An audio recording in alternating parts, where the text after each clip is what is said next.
Dr. Srinivasa Alluri, who is the founder of Manavata organization. I met him in Hyderabad a few times. A wonderful person, and he's very close to nature, and he's going to provide us how to boost the immunity. And then we have from Delhi joining us Dr. Uma Madhuri. She's a life skills trainer, and she's kind enough to join us today. Thank you and welcome you all. And myself, Hari Panapalli, I'm the chairman of the Liberty Foundation. I'm based in New Jersey, USA.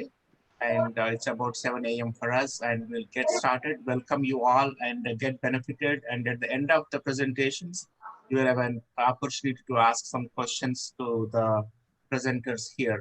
Thank you all and enjoy the session. Okay.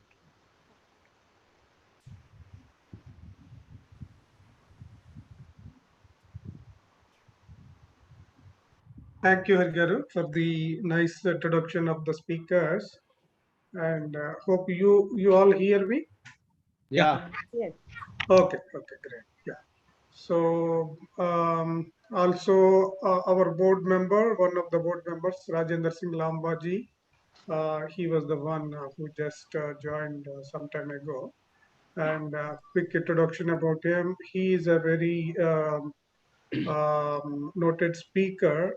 He is helping various organizations, and he recently joined us, Liberty Foundation.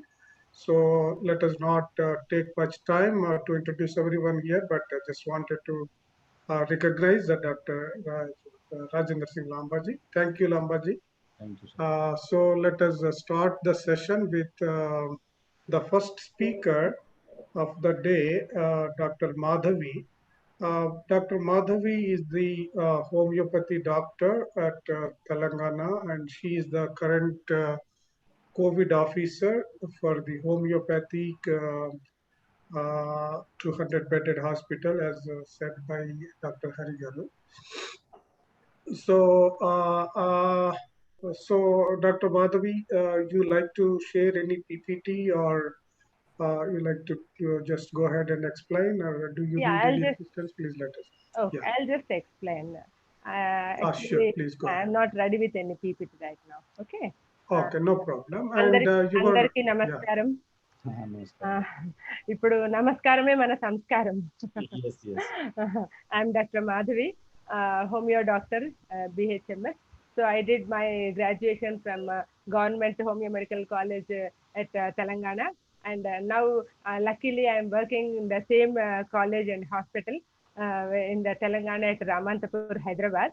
So now I am a senior medical officer working in government homeo pharmacy, where we prepare medicines and we distribute to manufactured medicines are distributed to all the dispensaries of state, and NRHM, National Rural Health Scheme, governed central government dispensaries are also were distributed these medicines. ఇవన్నీ మేము అందరికీ supply చేస్తాం. So presently నేను 18 years of service అందించాను. ఐఎమ్ మా director department of AYUSH doctor Alugu Varshini IAS madam ఆధ్వర్యంలో all AYUSH hospitals, Ayurveda, yoga, Unani, homoeopathy అన్ని హాస్పిటల్స్ అన్ని ఐసోలేషన్ సెంటర్స్ గా మారాయండి కోవిడ్ కోసం అని. So and all AYUSH doctors are working as COVID officers. So now I am working in the COVID office as a COVID officer in Telangana State, Hyderabad Ramantapur Homeopathy Hospital, which is 150-bedded hospital, not 200 Hariji. It is 150-bedded hospital. Okay. So ఇప్పుడు మనం now let us coming to the topic of the day regarding COVID. ఇది ఒక చిన్న virus ప్రపంచాన్ని వణికిస్తుంది. ఎవరికి కనిపించని virus ప్రపంచాన్ని వణికిస్తూ మనందరినీ ఇబ్బంది పెట్టేస్తుంది. Now as we all know, ఇది మన ప్రపంచం నుంచి మెల్లిమెల్లిగా భారతదేశంలోకి అడుగుపెట్టి దాదాపు 3 నెలలు అవుతుంది. ఈ 3 నెలలలో it has made at least 1,20,000 patients బారిన పడ్డాం. ఇప్పటికీ కోవిడ్ బారిన పడ్డాం. దీంట్లో మనం వీఆర్ రియల్లీ వెరీ గ్రేట్ చెప్పడానికి, ఎందుకంటే మనం డెవలపింగ్ నేషన్ అయినా కూడా 40% ఆఫ్ క్యూరిటివ్ రేట్ ఉంది మనలో. సో ఇప్పటికీ అరౌండ్ 40% పేషెంట్స్ కంప్లీట్ గా క్యూర్ అయిపోయి ఇంటికి వెళ్ళిపోయారు. Now 60% are on the road to treatment. Compare చేస్తే మన డెత్ రేట్ కూడా ప్రపంచంతో కంపేర్ చేస్తే చాలా తక్కువగా ఉంది. And really I'm very happy to say that we're in developing కంట్రీలో ఉండి కూడా మనం చక్కగా క్యూరేటివ్ రేట్ని ఎక్కువలో ఉన్నాం. అయితే ఇక్కడ ఏంటంటే మనకు కోవిడ్ లక్షణాలు సేమ్ దగ్గు, జ్వరము, మన ఫ్లూ లక్షణాలు లాగే ఉంటాయి.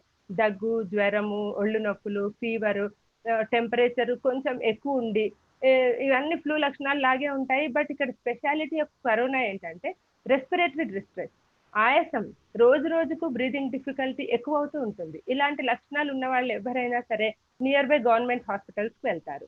సో అక్కడ నుంచి వెళ్ళగానే పేషెంట్స్ వాళ్ళు చేసి పాజిటివ్ రాగానే ఆ పేషెంట్స్ ని వాళ్ళు ఏం చేస్తారంటే ఆ పేషెంట్స్ కాంటాక్ట్ హిస్టరీ ఎవరెవరితో కాంటాక్ట్ అయ్యారు వాళ్ళందరినీ సెలెక్ట్ చేసేసి they will send those patients to the isolation centres. So మా దగ్గరికి ఎప్పుడైనా పేషెంట్స్ అందరూ they are coming from PHCs, UPH అంటే urban primary health centres, all government area hospitals, అక్కడ నుంచి మా హాస్పిటల్స్ కి ఐసోలేషన్ సెంటర్స్ కి పేషెంట్స్ వస్తారు. సో వన్స్ పేషెంట్స్ మా దగ్గరికి రాగానే మేము ఫుల్ మన infection prevention and control measures follow చేస్తూ వాళ్ళకు రాగానే వాళ్ళకి మాస్కులు, గ్లౌజులు ఇచ్చేసి వాళ్ళని చక్కగా ట్రీట్ చేస్తూ వాళ్ళని మా ఐసోలేషన్ సెంటర్స్ లో, because they are not patients, they are now contacts, we don't know whether they are having or not. అందుకని అందరినీ మా సెంటర్స్ లలో అడ్మిట్ చేసుకొని వాళ్ళకి కావాల్సిన అన్ని ఏర్పాటు చేసి really our government is providing very good facility for all the in all isolation centres. So అన్ని మేము అక్కడ కూడా బెడ్స్ ఏర్పాటు చేయడంలో కూడా సోషల్ డిస్టెన్స్ మెయింటైన్ చేసి అందరికి minimum 1 metre 1.5 metre distance so beds arrange చేసి అందరికి వాటర్ ఫెసిలిటీ, ఫుడ్ ఫెసిలిటీ అన్ని ఏర్పాటు చేసి పెట్టాము. ఇప్పుడు మన దగ్గరకు వచ్చిన పేషెంట్స్ అందరికి ఫస్ట్ శాంపుల్ కలెక్షన్ చేస్తాం.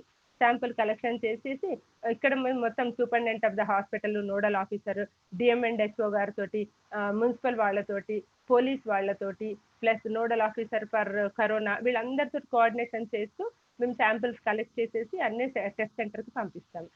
నెక్స్ట్ డే మాకు సెంటర్ నుంచి రిపోర్ట్స్ రాగానే ఎవరెవరికి పాజిటివ్ వస్తుందో వాళ్ళందరినీ కూడా డెసిగ్నేటెడ్ కోవిడ్ హాస్పిటల్స్ కి పంపిస్తాం. మన హైదరాబాద్ లో Gandhi hospital is the designated centre. So negative వచ్చిన వాళ్ళందరినీ హోమ్ క్వారంటైన్ కి పంపిస్తాం. హోమ్ క్వారంటైన్ అంటే ఇప్పుడు వాళ్ళకు ఒక స్టాంప్ వేస్తాం, చేతిలో స్టాంప్ వేసేసి వీళ్ళు advise them to stay at home for 14 to 21 days following all quarantine rules. అంటే వీళ్ళు ఐసోలేషన్ సెంటర్ లో ఉన్నంత వరకు మేము వాళ్ళని ఎడ్యుకేట్ చేస్తాం ఎలా ఉండాలి. మనము వీడియోస్ ద్వారా, సోషల్ మీడియా ద్వారా వాళ్ళకి అన్ని చెప్తూ ఉంటాం. ఎలా మెయింటైన్ చేయాలి, పర్సనల్ హైజీన్ ఎలా మెయింటైన్ చేయాలి, ఫిజికల్ డిస్టెన్స్ ఎలా మెయింటైన్ చేయాలి, what are the importance of that, and how to why to wear a mask and how to wear a mask, how to move with the mask, mask నుంచి చేతు తాకకుండా ఉండాలి, ఎలా cover చేసుకోవాలి, ఎన్ని అవర్స్కి ఒకసారి మాస్క్ వేసుకోవాలి, ఇలాంటివన్నీ వాళ్ళకి అంత ఎడ్యుకేట్ చేస్తూ ఐఈసీ మెటీరియల్ అంటే ఇన్ఫెక్షన్ ని ఎలా కంట్రోల్ చేసుకోవాలి, ఎలా ప్రివెంట్ చేసుకోవాలి, మెటీరియల్ అంతా వాళ్ళకి హ్యాండ్ ఓవర్ చేస్తూ వాళ్ళని హోమ్ క్వారంటైన్ కి పంపిస్తాం. This is the work going on in our isolation centres. So ఇప్పుడు ఏంటంటే మనకు అందరికీ తెలుసు కరోనా వైరస్ ఎలా వస్తుంది, how it spread from one person to other person, it is only through droplet infection. అందుకని not through, it is not an airborne infection, it is only droplet infection. Droplet వాళ్ళు దగ్గినప్పుడు, తుమ్మినప్పుడు, ఎదురు person మీద పడ్డప్పుడు దాంట్లో నుంచి corona virus ఈజీగా మనకు వెళ్ళిపోతుంది. ఇలా వెళ్లకుండా ఉండాలంటే ఏం చేయాలి, distance, social distance, physical distance maintain చేయాలి. బట్ మన India as you all know, ఎంత అత్యంత జనసాంద్రత గల మన India, having 130 crores of population తోటి దీన్ని కంట్రోల్ చేయడం చాలా చాలా really it's a great task for our government. అందుకోసం అనేసి మంచి డెసిషన్ తీసుకొని అది మన కంట్రీలోకి ఎంటర్ అయిన వెంటనే గవర్నమెంట్ ఏం చేసింది, లాక్డౌన్ ఇంప్లిమెంట్ చేసింది. It is only to avoid to break down the chain of transmission ని మనం ఈ లాక్డౌన్ ఇంప్లిమెంట్ చేసింది. ఇక అక్కడి నుంచి ప్రజల కష్టాలు స్టార్ట్ అయ్యాయి. ప్రతిరోజు మూమెంట్ లేనిది ఉండలేని ప్రజలు ఇప్పుడేంటి ఒకేసారి ఇంటి దగ్గర ఉండమనేసరికి బయట షాప్స్ ఏమి ఉండవు, ఏ హాస్పిటల్స్ లేవు, ఏవి లేవు బయట. అందరు each and every one complete గా కర్ఫ్యూ లాగా లాక్డౌన్ చేసి ఇంటి దగ్గర ఉండమనేసరికి ఇప్పుడు అందరికి ఇబ్బందులు స్టార్ట్ అయిపోయాయి. 1 వీక్ నుంచి ఒక 1 వీక్ వరకు కష్టంగా ఉన్నారు. ఆ తర్వాత నుంచి psychological problems have started. Depression, చాలా anxiety, alcohol withdrawal symptoms cases చాలా వచ్చాయి మాకు. ప్రతి హాస్పిటల్లో, all government hospitals are filled with these psychiatric patients and alcohol withdrawal patients. వీళ్ళందరూ ఎందుకు ఇంత వస్తున్నారు, ఎలా వస్తున్నారు, వాట్ ఈస్ ద రీజన్ అని చూస్తే it is a unknown fear. What is the reason for this fear అంటే నెగిటివ్ థింకింగ్. ఏమవుతుందో, ఎన్ని రోజులు ఇలా ఉండాలి, ఎప్పటిదాకా ఉండాలి అనేది ఒక ప్రజలలో ఒక భయాందోళన వచ్చేసింది. ఈ నెగిటివ్ థింకింగ్ ఎప్పుడైతే వచ్చిందో అయితే మనకు న్యూరో కెమికల్స్ రిలీజ్ అవుతాయి. Negative thoughts, continuous repeated negative thinking always release some sort of neuro chemicals in our brain and that will cause anxiety and depression. So ఇలా డిప్రెషన్కు గురైనప్పుడు ఇంకా వీళ్ళని మార్చాలి అంటే దానికి మనకు ఒకటే చాయిస్ ఏంటి అంటే ప్రాబ్లమ్స్ ప్రతి వాళ్ళకి ఉంటాయి. There is no one who are having problems. ఎవరికో ఒకటి ఎలాంటి ప్రాబ్లమ్స్ ఉంటాయి. Now what we should learn is we cannot remove all the problems, we have but we can control the problems. So that's why ఆ control చేయాలి అంటే మనకు we must have a positive thinking. Positive thinking ఎప్పుడైతే వస్తుందో అప్పుడు మనము focus, మనం ఏం చేయాలి అనే దాన్ని మనం ఒక ప్లాన్ చేసుకొని ఆర్డర్లీ మేనేజ్మెంట్లో చేస్తే మనం ఎలాంటి సిచ్యువేషన్ అయినా we can come out of the situation. Like ఇప్పుడు మనం ఒక మంచి థింగ్స్ మీద ఫోకస్ చేయాలి. What is the goal of our life, అసలు మన లక్ష్యం ఏంటి?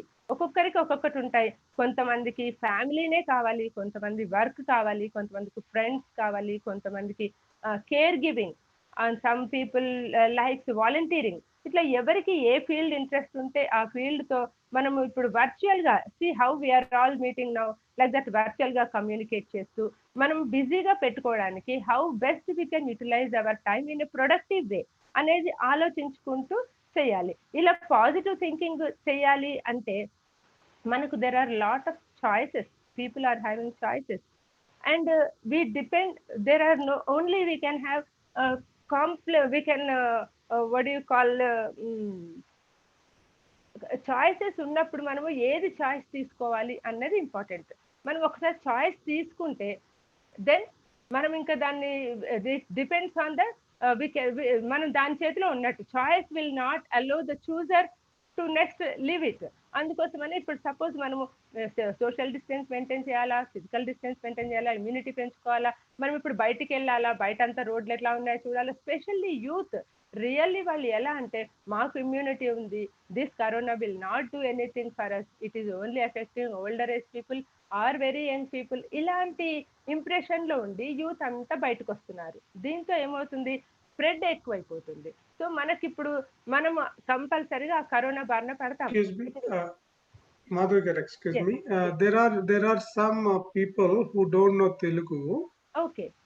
Yeah, if you can manage in both the languages, that is fine. Or only English also, that is fine. Oh, yeah. Very good, very good. So the problem is now people are coming out, especially youth are coming out without any sense of this thing that we don't have any problem with corona. They are thinking that we are having enough of immunity and we are not having any, corona will not affect us. But they are becoming the carriers.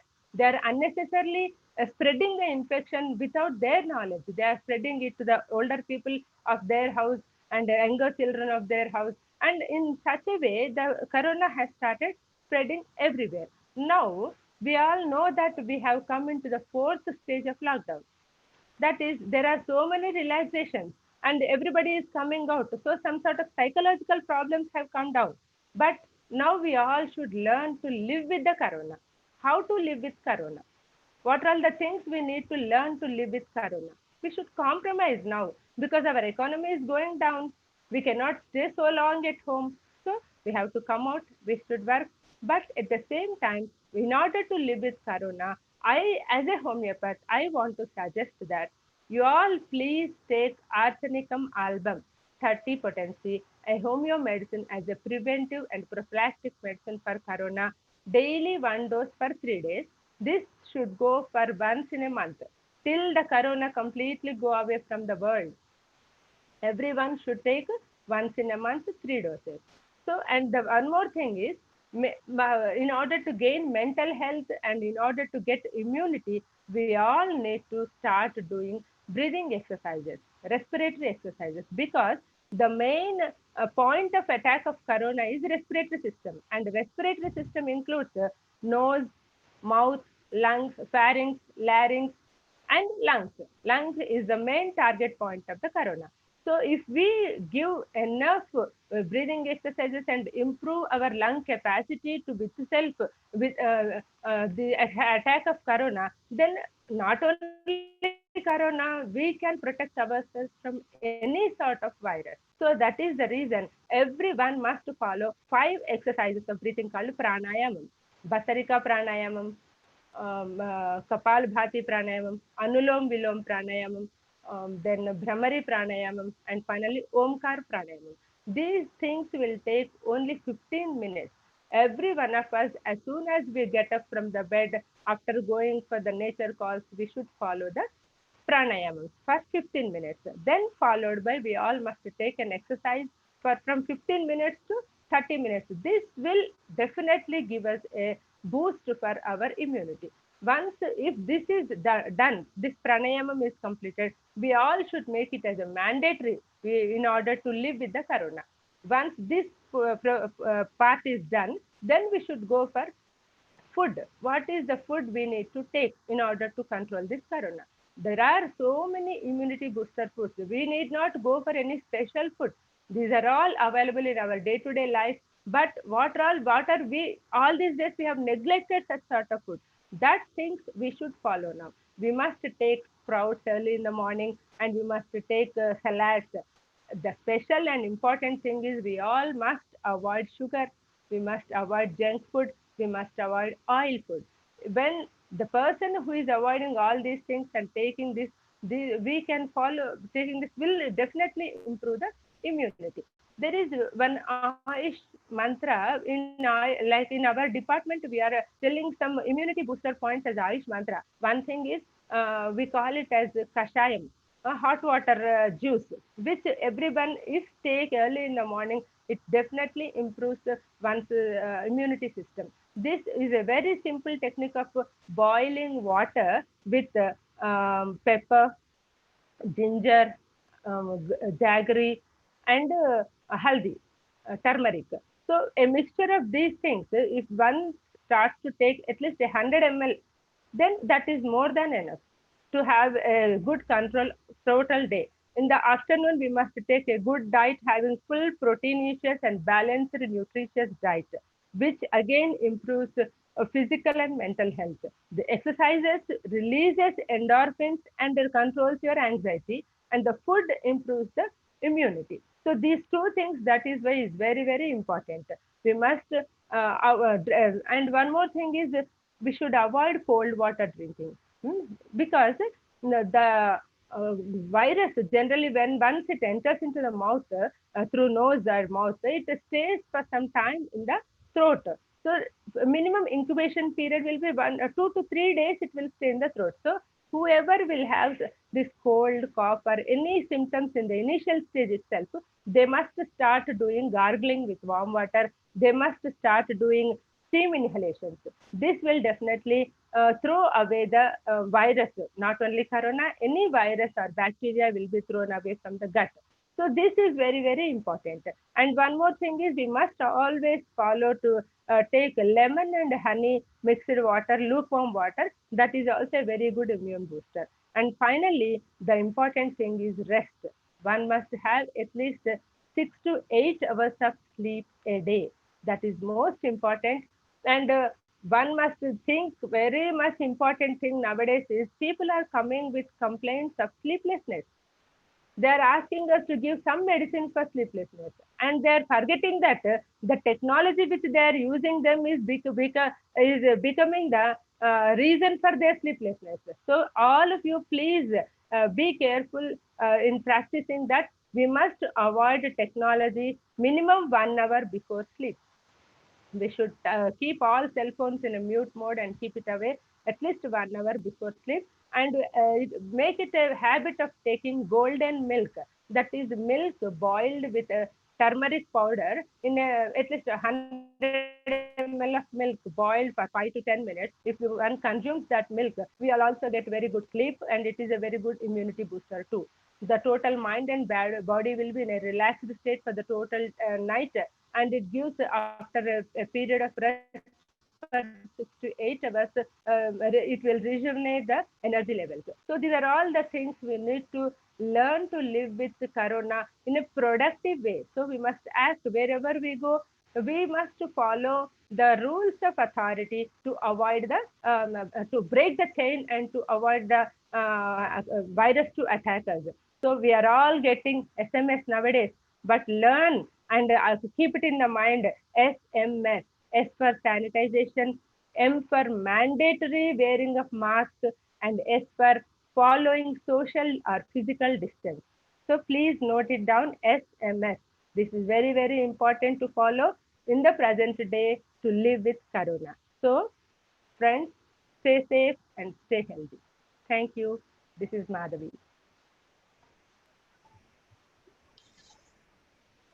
Thank you very much, Madhavi Garu, for a nice info on the COVID. You have a real-time experience in treating the patients, and definitely we would take your support going forward.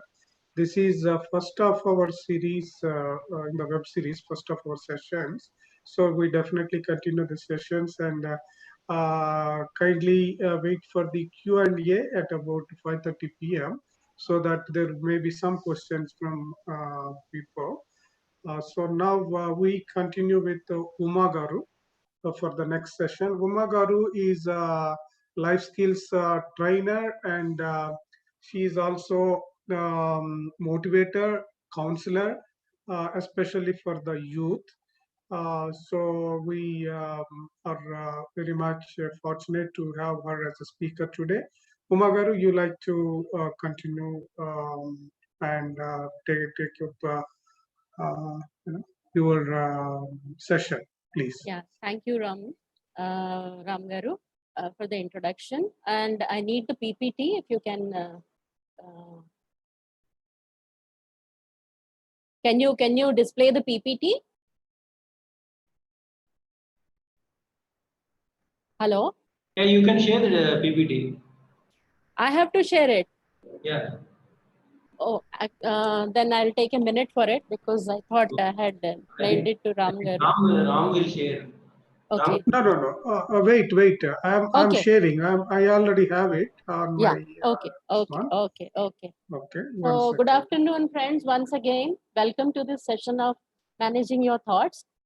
So as the PPT is getting loaded, I would like to first of all say that why thoughts are so important for us, because there is a very subtle link between what we think, what we feel, what our behavior, and our behavior gets manifested by our thoughts as well as our emotions. So everything is interlinked. So through this small PPT presentation, I would like to take you all how these things are interconnected and how we can manage our thoughts, especially in a situation like this where the pandemic is a global issue now, troubling everyone. All the governments are struggling to manage it. Every citizen of the globe is trying his best to cope up with this situation, whether it is on the mental front, emotional front, or physical front. Staying healthy, staying with all the governments are putting up so many efforts like lockdown and providing the best of resources to its citizens. But despite of all this, the pandemic is increasing by numbers every day. So this is a cause of concern on the mental front. So what can be done? First of all, in this first slide, there is thoughts. Thoughts, what we think, that has a deep impact on how we feel. Our feelings guide the thoughts, whether they are negative or positive, and they get manifested in our behavior as actions. And there are results. Our focus should be on the first three things: thoughts, feelings, and actions. What we think, how we feel, and what actions we are going to take. Because the result is unpredictable. Even the best of positive thinking and best feelings and good actions, sometimes when the situation is not that good, like a person in COVID, in the middle of the COVID situation, is maintaining the social distancing, having good positive thoughts, and has positive feelings, and is believing in himself. but still the pandemic out there is spreading. So the result is not in our hands every day, every time. So we need to focus on these three things. In the next slide, yeah, this is called the cognitive triangle, where thoughts, what we think,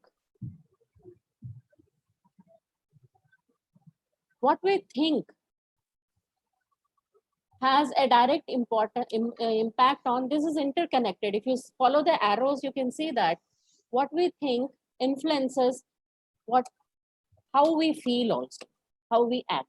Then the same way, our emotions, what we feel, that affects how we think and how we act. And behavior, what we do or what we act, that is influenced by what we think and what we feel. So everything is interconnected. In this situation, having negative thinking, next slide, please.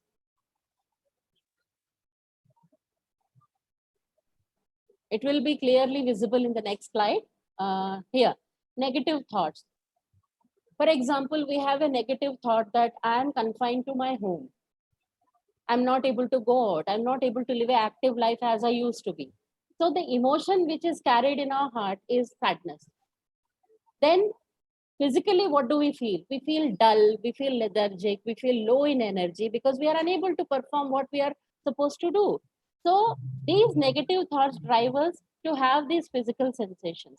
Then the behavior also, we feel like we are already isolated.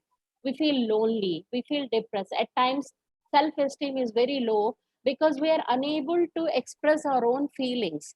As whenever we are sad or we are feeling low with a negative thought, we prefer to keep it to ourselves rather than share it with anyone.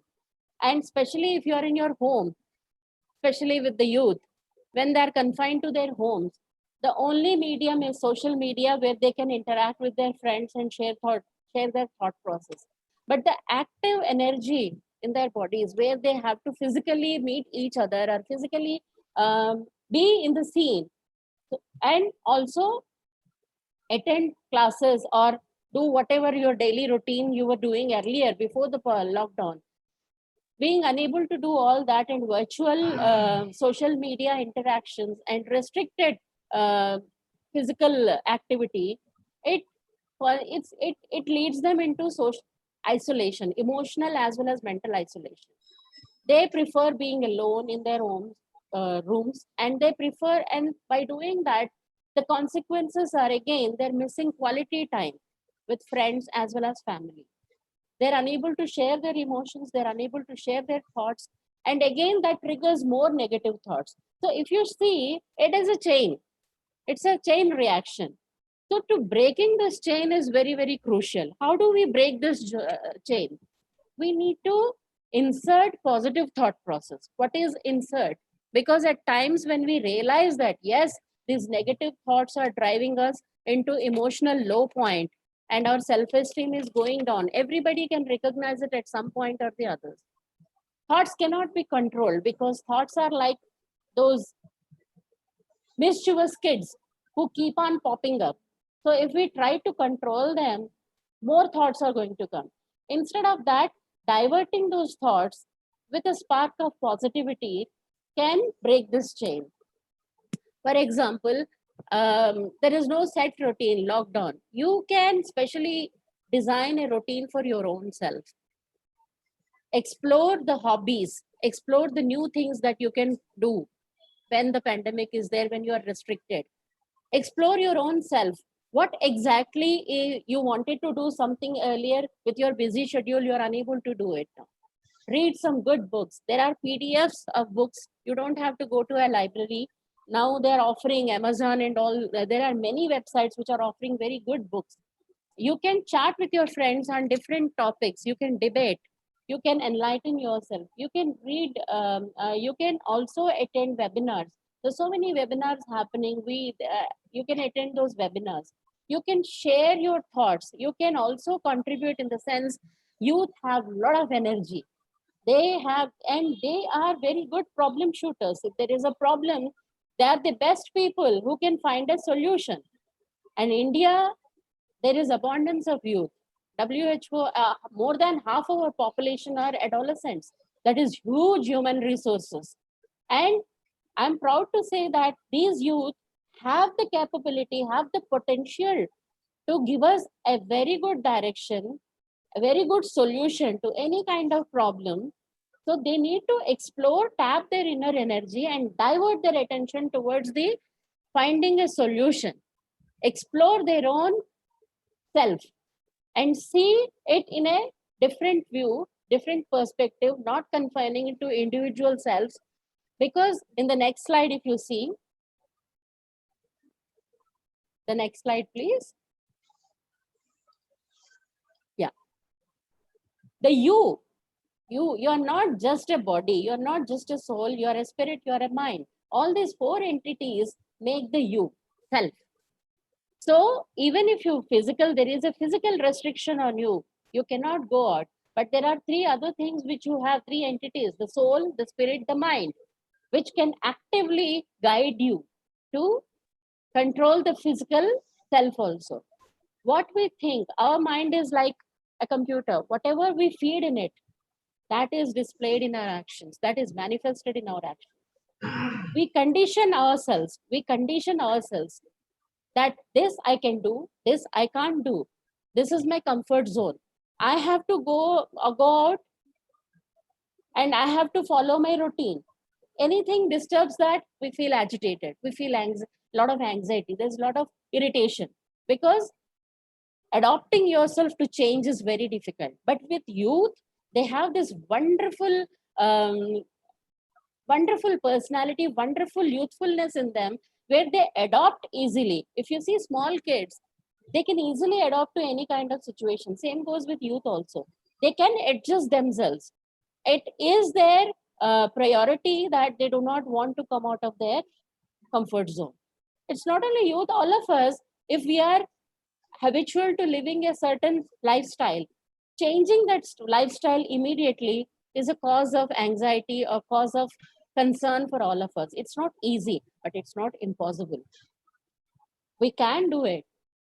Whether you do it with a positive mind or a negative mind, that depends on you. If you're doing it in a positive way, thinking about the greater good, not only you are getting benefited with that, but you are also contributing towards others, where they see you and you can become a role model, where they pick up things from you. You can share how you are able to cope up with this situation in a positive way. Then in the next slide. Now, how do we develop good positive thoughts? Okay, I said we can change our thoughts, but it's not an easy process. How do we do that? See, we all have learned some things before this pandemic was there. We have our own learnings, whatever we learned till now in our age.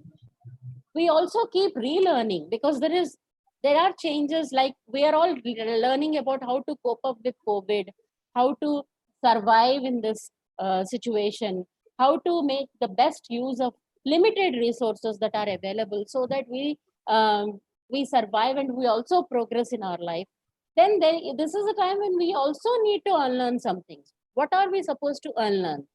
We are supposed to unlearn that only physical presence, physically being in some place, we can achieve success. We need to unlearn that concept, and we need to learn that virtually also. If we are participating, if we are associating with people, this is possible, and this can also provide us success, where we can learn. There are online classes going on in schools and colleges, which was never imagined earlier, how it is happening. Now there are talks also about having online examinations. So this is a challenge before us. If you see the psychology of human beings, we love challenges. Leading a monotonous daily routine is against our nature. We love challenges. We need challenges to grow as a person, to tap our inner potential. This is a wonderful opportunity for all of us. So why feel anxiety? Why feel laid back? Let us avail this opportunity and explore what we can do, what extra we can learn, how we can cope up with this. We can set example to the world. An developed country like India, already we have proved to the world, being economically not that good nation as the advanced countries, we dare to have a lockdown for 2 months. Everything came to a standstill, which is surprising to the Western world. But we set an example by doing this. So why not we set an example by surviving? This is survival of the fittest. So let us be fit mentally, physically, emotionally, and survive. We can do this. It is only in our hands whether we want to do it or not do it. That is a small commitment we need to come to agreement with our own selves, first of all, before telling it to others. Situation assessment and analysis. What exactly is the situation right now? It is not negative. It is not only bad things that are, there are not only restrictions, but there is also freedom. Freedom to choose to live your life in a disciplined way. Just because there are no colleges, there are no offices, we cannot waste time. It is in our hands how to use the time productively, how to plan our life, whether we can do it or not. It is in our hands. Nobody else can do it for ourselves. We have to research, we have to explore our own selves, our strengths, our weakness, and according to the situation, we have to adopt to a new routine and start living with that routine. This is a self-edited, self-audited new routine we need to develop. Thought filters. There are different kinds of thoughts coming in our mind, whether negative or positive.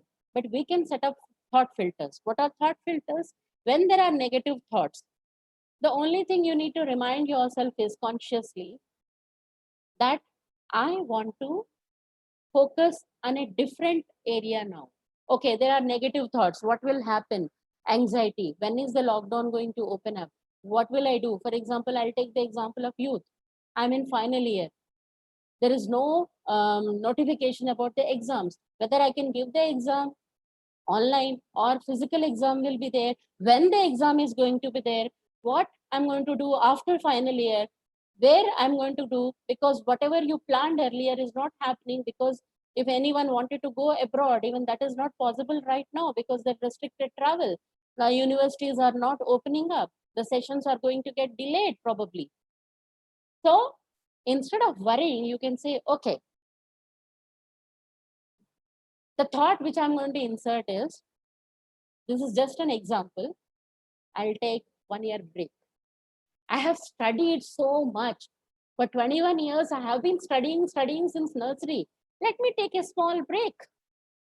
Explore, take a small pause, explore myself, do some online courses, refine my skills, develop a hobby, or take up internship with some company where virtual, by internship, where I can help them develop. There are many companies which are offering internships. What kind of, like home tuitions, online translations. There's so many. If you explore, there are endless opportunities which you can do sitting at home. There are endless online courses that are there, certificate courses, different courses. You can develop your own skills, equip yourself with better skills in this meantime. It's not mandatory that you can think of taking a break for a year. You can say, let me utilize this time. Let me divert my energy in learning something which I haven't learned till now. That is an extra skill. And you can show it in your CV that during this pandemic time, this is how I utilized my time by doing an online course, by getting more skills. This is a thought filter which once you insert in your brain, that is going to give you a lot of ideas. Then you feel happy from within. Okay, let us do one thing. All the people who are listening, take a paper or pen, or in your mobiles if you have it next to you. Just note down, what is the feeling within you? What you feel? Do you feel happy? You feel normal? You feel curious about the session? Or you're thinking about something that happened? How do you feel? You're concerned, or you're feeling sad thinking about this, that what you will do? What is the feeling? And then what is the thought in your mind right now? Just note it down. What kind of thought you have in your mind? Just note it and shut your phone in the phone notebook, you can note these two things. What is the emotion you're feeling and what is the thought right now in your mind? And then you can keep it aside. If you have a paper and pen, you can uh, write it down also. Now, behavior modification. What is behavior modification? What happens is when you are with your family, confined to your home, you are unable to do anything. Nobody is going out, so the whole family is there. Earlier, it was quality family time which you were spending. Now, what happens is because of the heat, because of the weather, and because of restricted movements, people tend to get irritated and angry over some small trivial issues. And there are arguments getting triggered, fights happening within siblings, which is very natural. But what you can do is you can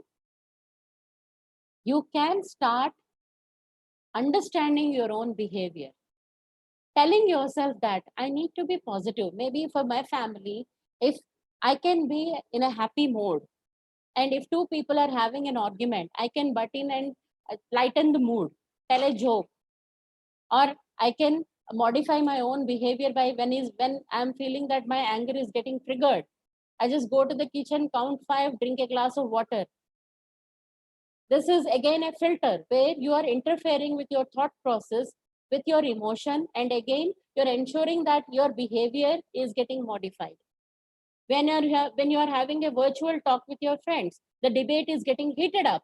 You see that some people have come down to aggressive text, aggressive speech.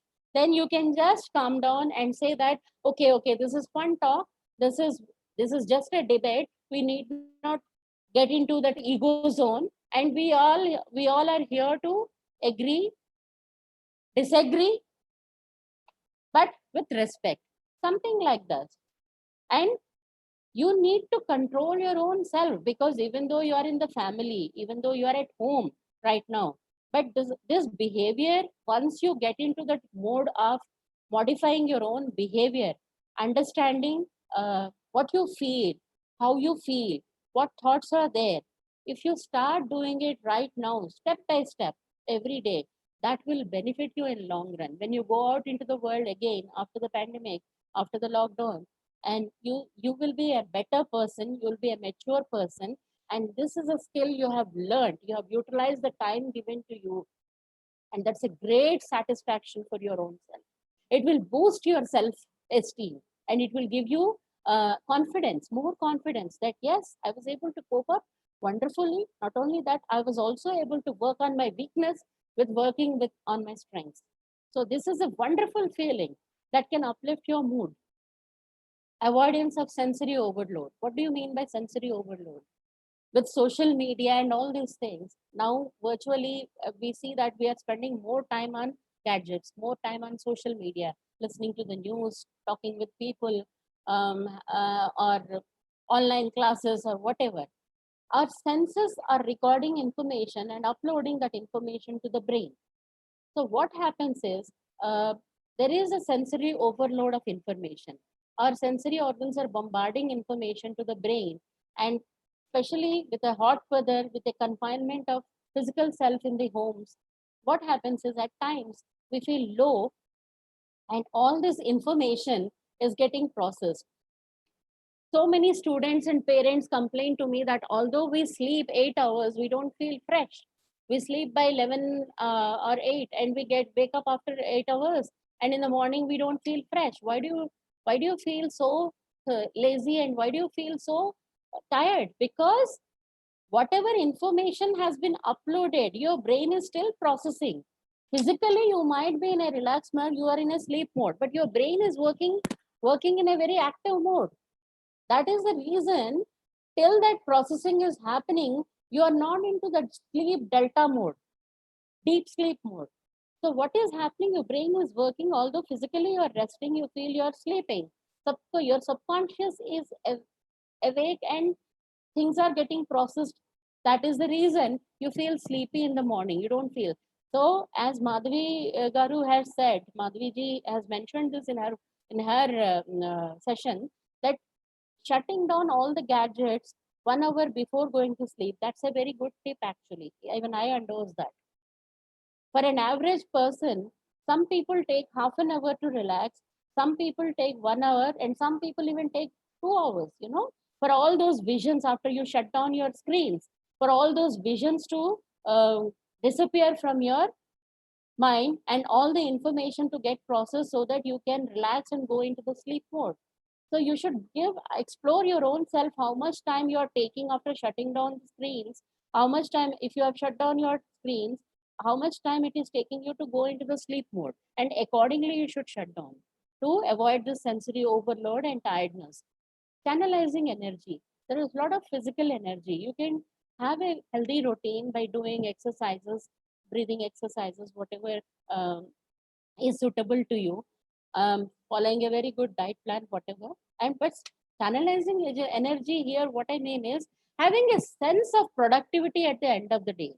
Every human being has this psychology that at the end of the day, what did I do? I just watched movies, chatted with friends, or I just cooked food, I just cleaned my house, I washed clothes. And at the end of the day, you feel that you have wasted a lot of time. This is for your own self. Nobody is judging you, but you judge yourself and you feel that I haven't utilized my time well because there is no productivity as such. It is routine work what you have done. The simple things you can do is maybe you can start uh, planting something in your garden, in your balcony, or maybe you can start doing some online course. Maybe you can start developing a hobby which you have lost touch with when you were younger. So we all have to design our own purpose, to conceptualize activities where we can invest some time, which will give us a sense of achievement. So that itself will boost our morale and it will make us be stable and emotionally stronger and mentally better, so that negative thoughts don't affect us. Emotional balance. This is very important. Next slide, please. In this emotional balance, there are some things which I need to mention. Emotional balance is assertive and clear communication. You need to communicate your feelings, at least with your family, your best friends. Virtually, you're talking to them. You need some outlet where you are expressing your own self. It can be assertive in the sense you need not be passive, you need not be aggressive, but in a very subtle way, you are sharing your views with the people you feel very comfortable with, whoever it is. Then, practical approach and priority basis. What is the priority in your life? Sometimes parents complain to me that youth now, since it is a lockdown period, they are not following a routine. They're taking bath at 12 o'clock. They're getting up very late in the mornings. They're skipping breakfast. As parents, it is a concern. And you feel that this is not good routine. But these youth are staying up very late in the night. Probably they sleep at 2 and 3. So they need those 8 hours sleep. So obviously they're going to get up late.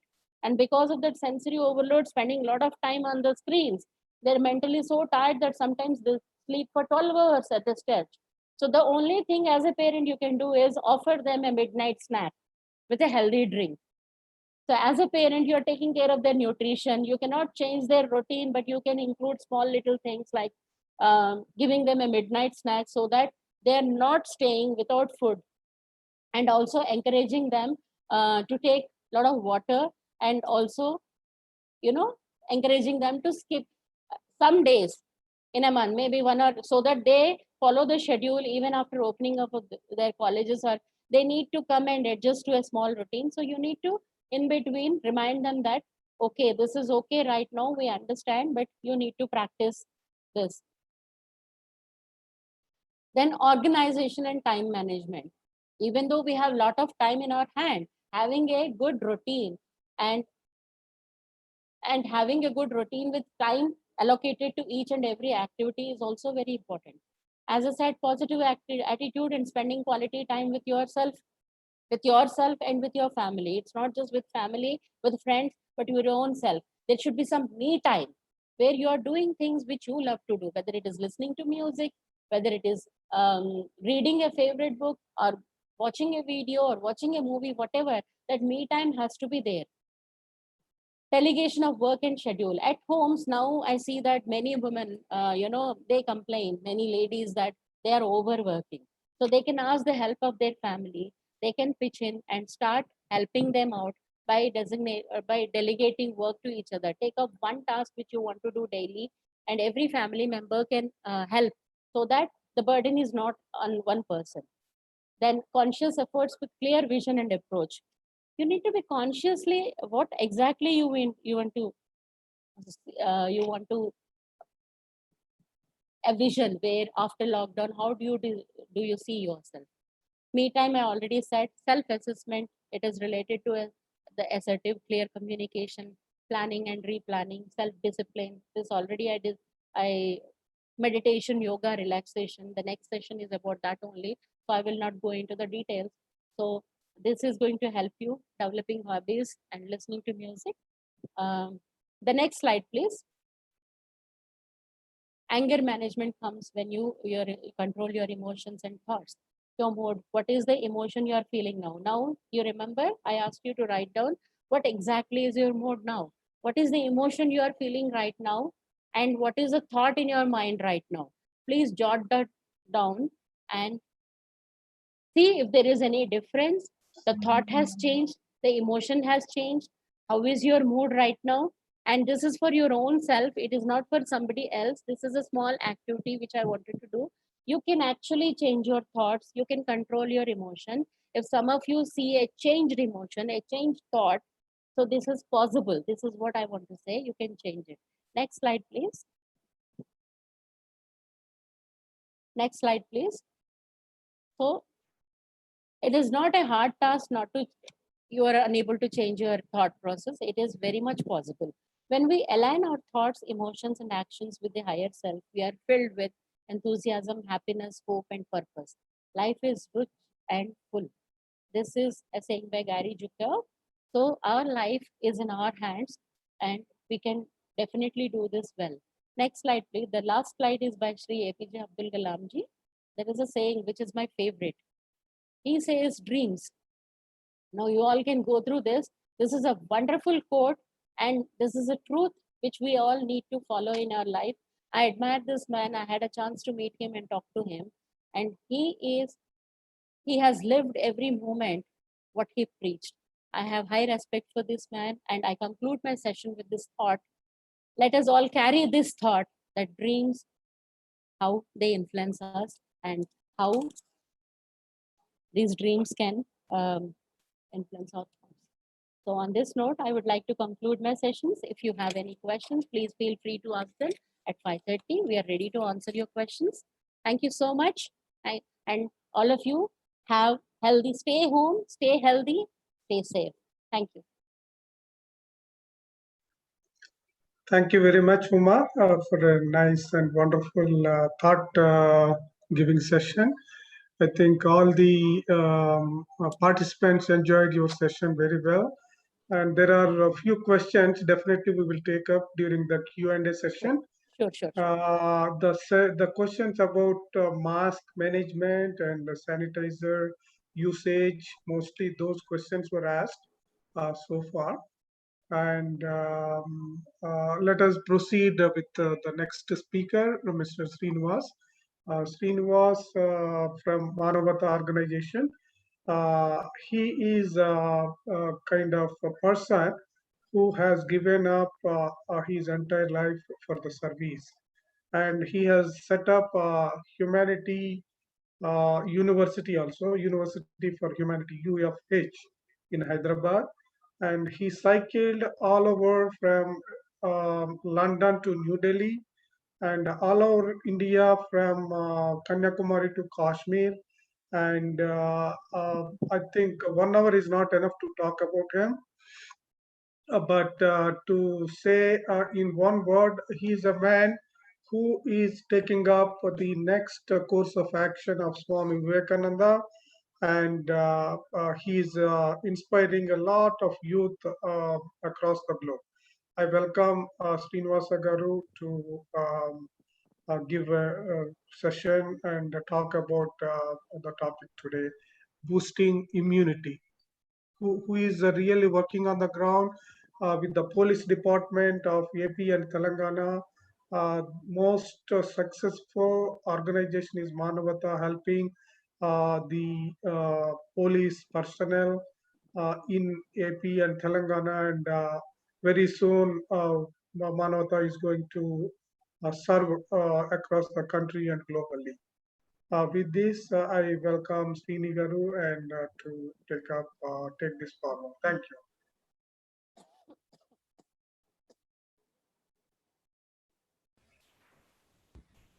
Namaste. Namaskar. Thank you very much for having me here. And I'm very glad to be in this forum today. Today, first of all, I appreciate Ram Garu, Hari Garu for taking this initiative. I'm very glad to hear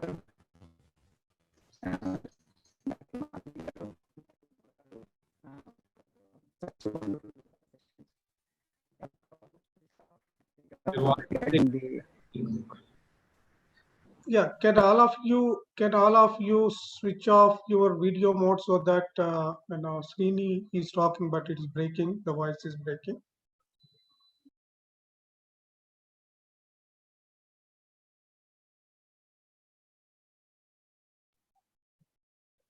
Srini, we can't hear you now.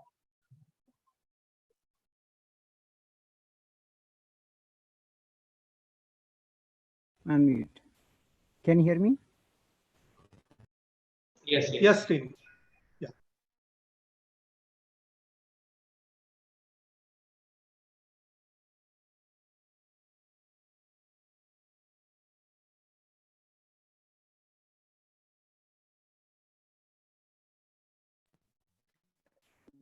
You are mute. Yeah, now you can hear. Today, we are facing a lot of challenges regarding this COVID. Of course, the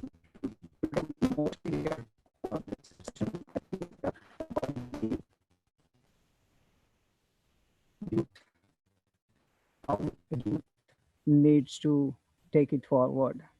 But today's situation, it's really very dangerous situation we are in at the moment. So we are already seeing the consequences. So much of problems going on.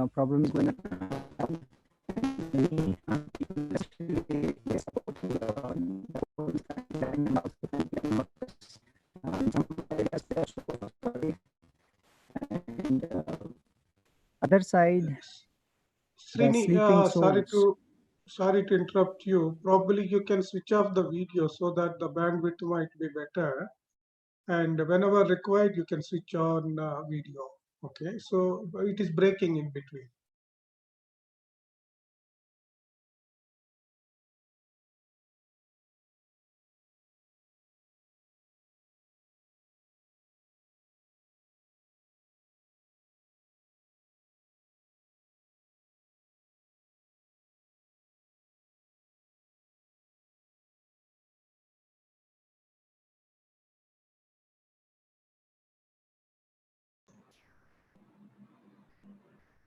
You are mute. We can't hear you.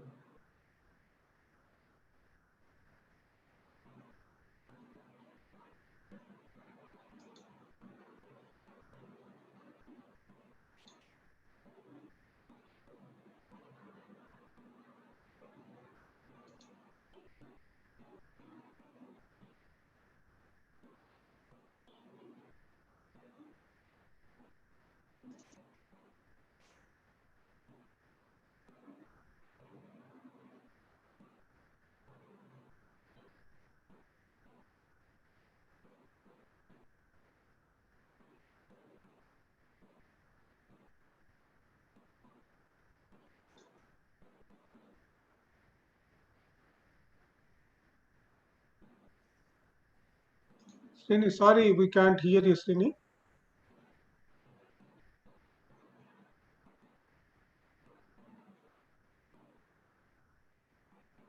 ఇది unmute లో లేదు. Hello Ramalinga Reddy గారు. Yeah, we can't hear Srini. I think he's on mute. ఏమైనా డిలేనా sir? Programme problem అవుతుందా? లేదు, no problem. I think some bandwidth problem in the internet for Srini. Okay, So okay, sir. Go ahead, sir. checking. Go ahead, Yeah, sir. he's checking. Okay, sir. He's in remote place. I think bandwidth is.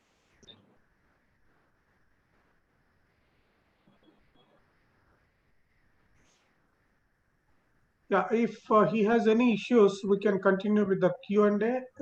With the network, any issues are there, probably we can go with the Q&A, right? Question answer session now. Prakash, or can you suggest what can be? Yeah, I'm calling him once again. Oh yeah, Let's please, please. unmute Dr. Madhavi and Dr. Uma so that the Q&A can continue while Srini is figuring out the bandwidth issue. Yes, sir. I think that is a better option. Okay. Yeah, I am ready to answer. Yeah, me too. Yeah, yeah. Actually, there are a couple of questions from the participants. One is on the better practices, better management of the this masks. Somebody is using kerchief, somebody is using some this one the sanitary paper. Somebody is using something like hands or different ways of doing actually. So, what is the better management of the masks? That is what one question was asked by the participant. Okay. So mainly mask is a thing to protect ourselves from the droplet infection of the COVID. So we all anything can be used as a mask. Mask is either it can be a kerchief or it can be a cloth. A cotton cloth is preferable. And this paper mask, disposable mask, anything one can use. But there are ways to use the mask. That is very very important. See, any mask should have minimum 2 layers. So a handkerchief folded in a triangle way and tied can be really useful and better thing. Any mask one should use only for 4 hours, not more than that. So a paper mask, a disposable one, or anything. The N95 masks are protective and they are really expensive too. And we can use it for 1 to 4 days max. And that can be used only for the by the health workers who are really dealing with the COVID patients. They can use it, but it is not necessary to use that N95 by all. But those who can afford it, they can use it. But really making a kerchief or anything, the most important thing is one should not touch the front portion of the mask, and one should not touch the mask and keep on keeping it up or down like this on the nose. Or the purpose of keeping the mask will go if we touch the front portion of the mask. If we want to take breath or anything by continuously keeping the mask, suddenly sometimes we feel dizziness because when we inhale and exhale, our carbon dioxide will come out during exhalation, and because of the mask, carbon dioxide will be there continuously. Taking that itself again will sometimes people wearing mask for a longer time will have headache and all. So if you are going out compulsorily in the community and all, when we are in a gathering, we have to wear a mask. But whenever there is a space, some time that where there are no people around us, then we can really take the mask from the ear. We should not touch here like this. From the mask, you can take a side, you can take breathe in, deep breathe in, and then again you should put the mask like this. And every 4 hours you should change the mask. Everyone has to keep minimum 4 to 5 masks. Those who are, because everybody is going for the work nowadays, and we are working minimum 6 to 8 hours will be the work period, and the transit period will be 2 hours for transportation. So total 10 hours will be out of the house. Meanwhile, one has to keep at least 3 to 4 masks with us. And what whenever we use one mask after 4 hours, we can keep it in our handbag in a separate place.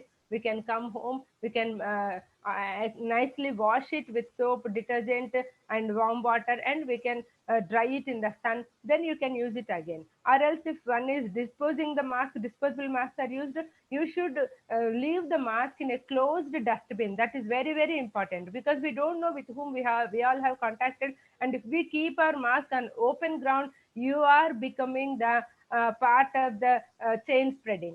So you should be aware that mask should be worn properly. We should not touch the front portion of the mask, and mask should be changed every 4 hours. Whatever may be the mask, we can use it. Whether the kerchief or anything, we can use it definitely. Yeah. one question regarding this washing of the mask. You told after every 4 hours, right? Yes. So if it is a cloth-based mask, can it be washed in 4 hours and you reuse it again? Yes, I think Yes, we yes. can do that, right? But the thing is, we should keep it because every person we can't come home and wash. No, so we can keep it in a place where we cannot expose it in a cover or anything like that. After coming back home, we can wash it nicely and we can use it. That is why we must keep with ourselves minimum 4 masks ready. Okay, thank you, madam. It is a very valuable answer. And is N95 mask is reusable? That is a question asked. Yeah, we can N95 mask is actually can be used from 1 day to 4 days. Maximum is 4 days time. A same mask can be used. But only thing here is again, if we touch frequently with the front portion of the mask, outer portion of the mask with the hands, and if we touch here and there, it will be a dangerous. That's why better not to use N95. Only those who are going to the to treat the patients are directly exposing with the contacted patients. Those who can wear that mask, and they should wear gloves along with that. They're wearing those gloves when they are using N95. So they, for them it's no problem because with the gloves if they use, they'll remove the gloves also when they are taking out the mask. So that is no problem. This is called personal PPE, personal protection equipment. In those only those persons who are wearing N95 mask should also wear gloves. Then there is no problem. Otherwise, better to use any other mask and to change it every 4 hours. Thank you, Dr. Madhavi Garu. Another thing, actually, what I see, whenever we wear the mask, maybe I can switch on my video. I don't know. Oh, okay, I'm able to do it.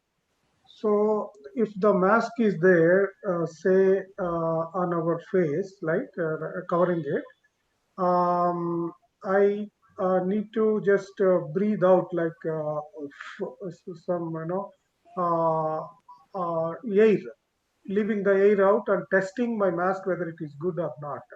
What is the best approach? I saw some candle will be there in the front of this, and I breathe out by forcibly giving the air out. And if the candle is not off, then it is a good mask. Is it right, or can you throw some Uh, light on that? yeah, actually, there is no any such guidelines from the WHO in testing of those masks. But even we have seen so many what do you call videos and all. That is really because that is like testing our whether our air is coming out or not through the mask. I don't think that is a proper way of testing as far as the WHO guidelines are concerned. But better to use the mask with double layered mask having a cloth, and even the disposable masks are having. That's the reason they are having some filters. Flips are there. One three flips are there, and while wearing the mask, one should aware that those filters should be on the upper side. They should not be on the downside. So they should be on the upper side like this, so that air will go up. Like that, we should wear the mask. Okay, thank you, ma'am. And another question is regarding sanitizer in the daily life. What is the best approach to use the sanitizer? Yeah, the main purpose of using sanitizer is to maintain personal hygiene. So washing hands is has become mandatory in this COVID era. We must wash our hands minimum 20 seconds at a time, in the front side, back side. So washing like this and like this on the back sides and in between the fingers around the thumb. This is the way one should hand wash the hands. And while washing hands, it is always better to use soap and running water if it is available. But when we are going out, we all must keep a sanitizer with us in our bags. Whenever you are going out to the groceries and all, using paper gloves is very, very important. If suppose if we do not have, We can before going and after coming from either from the grocery shop or to any market, vegetable market, everywhere, try to avoid touching anything as far as possible. If we happen to touch, use the sanitizer before and after. And you try to sanitize all the things which we carry. Suppose if we go by two wheeler or four wheeler, we must sanitize the keys, we must sanitize the handles, we must sanitize the doors, we must sanitize the door handles of the house, buttons of the what do you call, lifts, everywhere. We need to maintain the personal hygiene to avoid the entry of the virus from any chance. So you must, alcohol based sanitizer is the best one. And one must carry sanitizer in the bag compulsorily, and wash your hands definitely once every 4 hours or every 3 hours with sanitizer. If it is available wherever in the office and all, use running water and soap. That is best thing. And whenever it is not possible, in the bus, in the train, in the well going, etc., you can use this sanitizer. Thank you, Doctor. I think Srini is back from Manavata. Srini, are you there? You can continue our session if you're available. Yeah, thank you, Ram. So sorry for. So I'll share my screen first of all.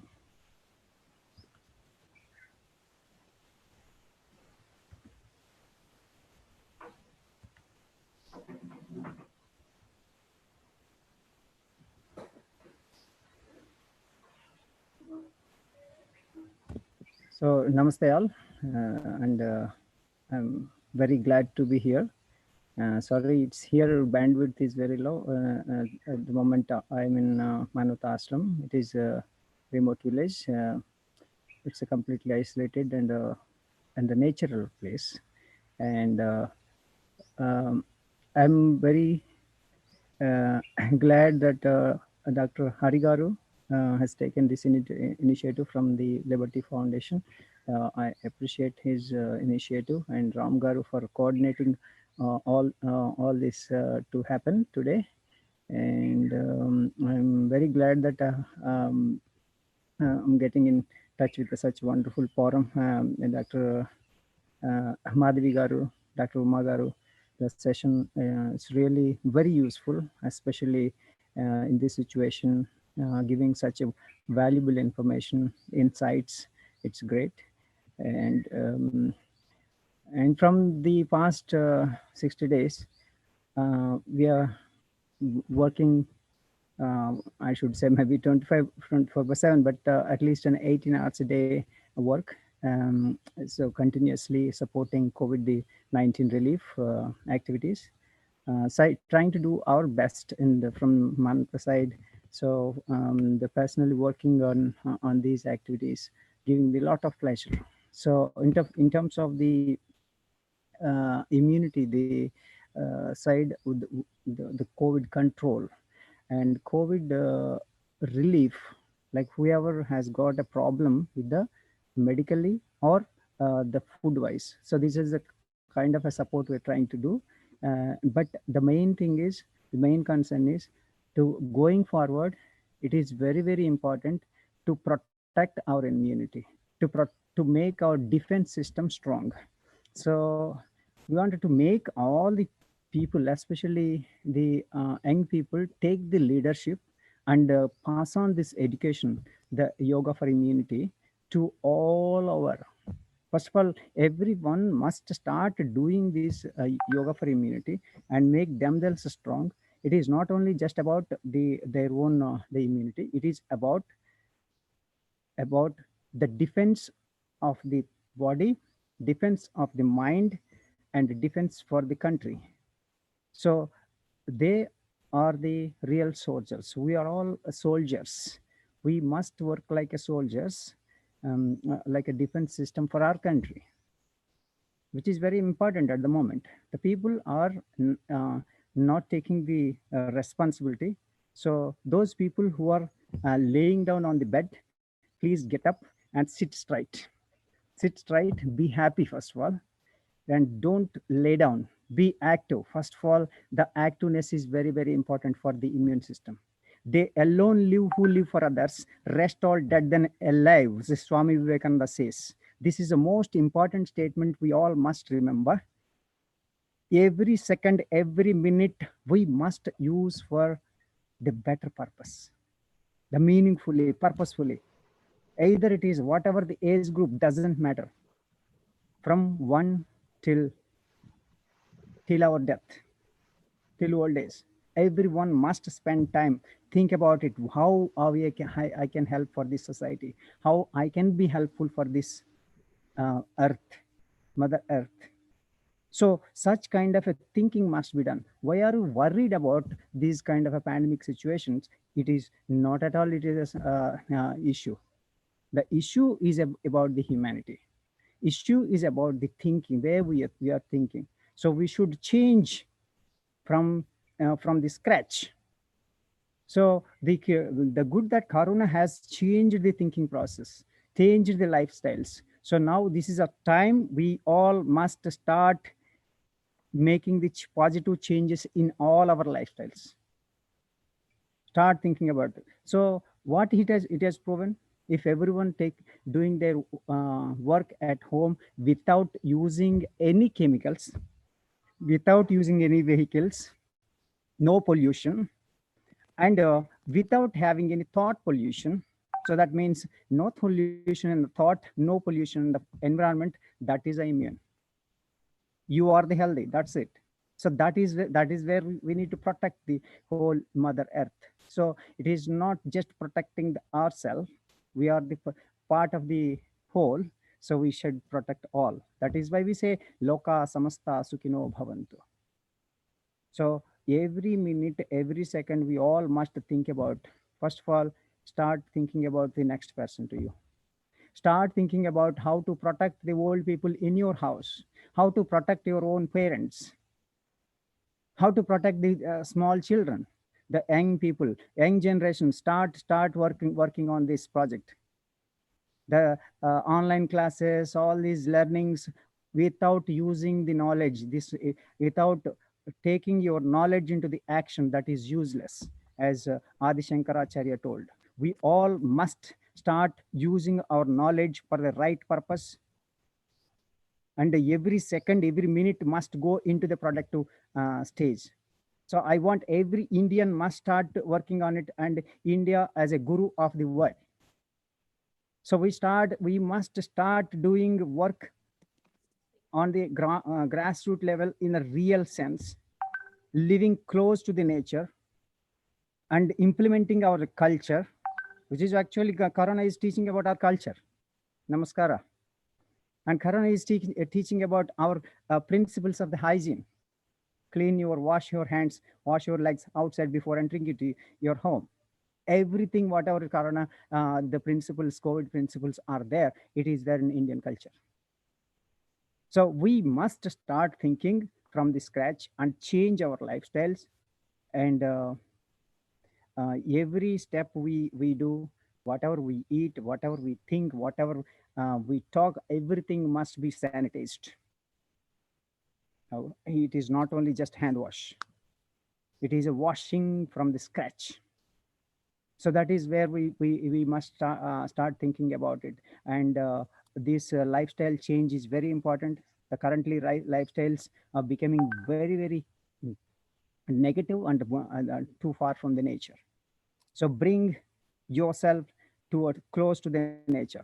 Whether you're living in a city, whether you're living in a metropolitan, whether you're living in a village, doesn't matter. You can be close to the nature.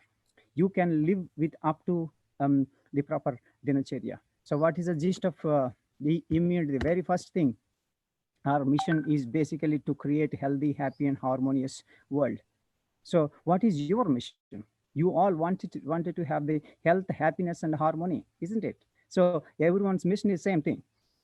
So all we are working towards the same goal.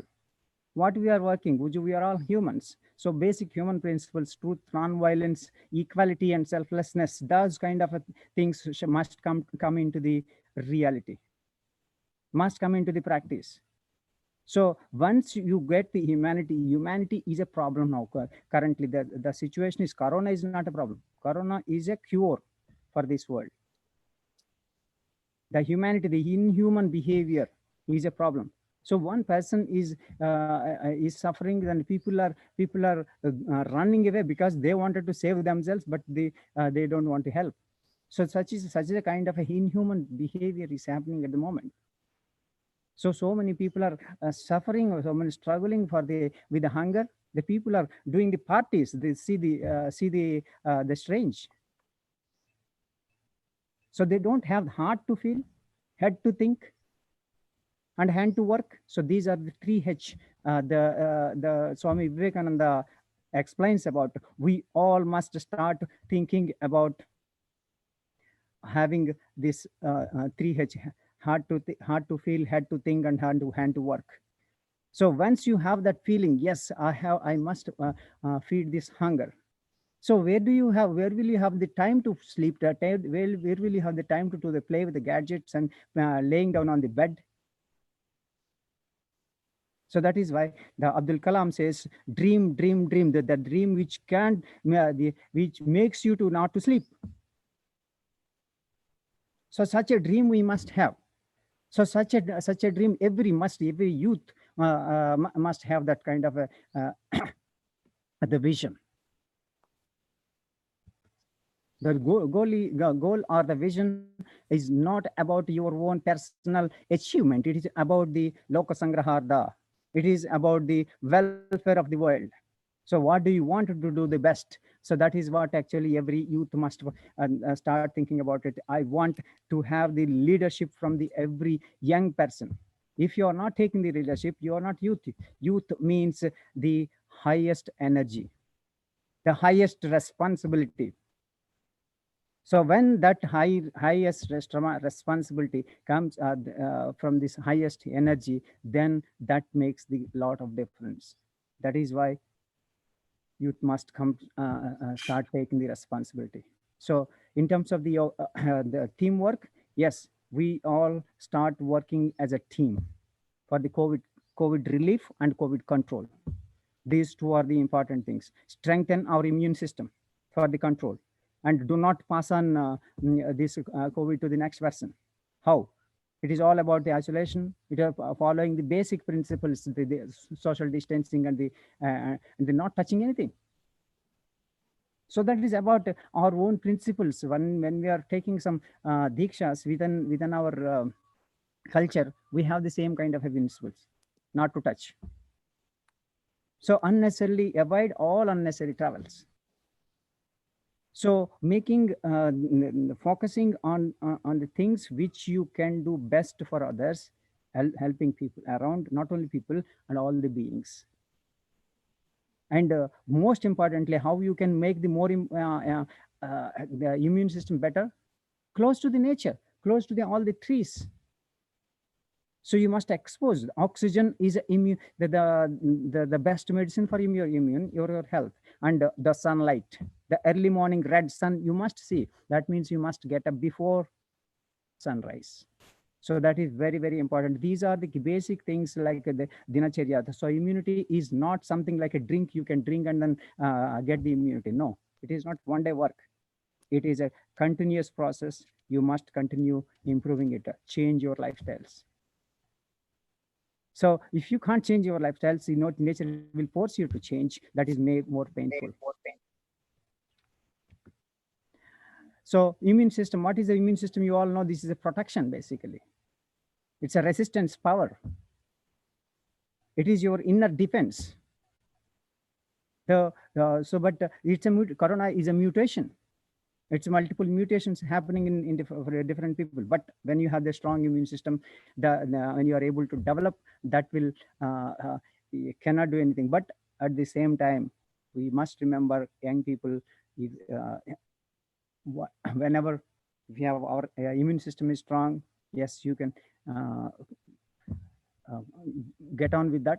But when you see the symptoms, whether you see the symptoms or not, maintain the social distance, maintain the hygienic things always, and do not be a culprit to, especially for the old people in your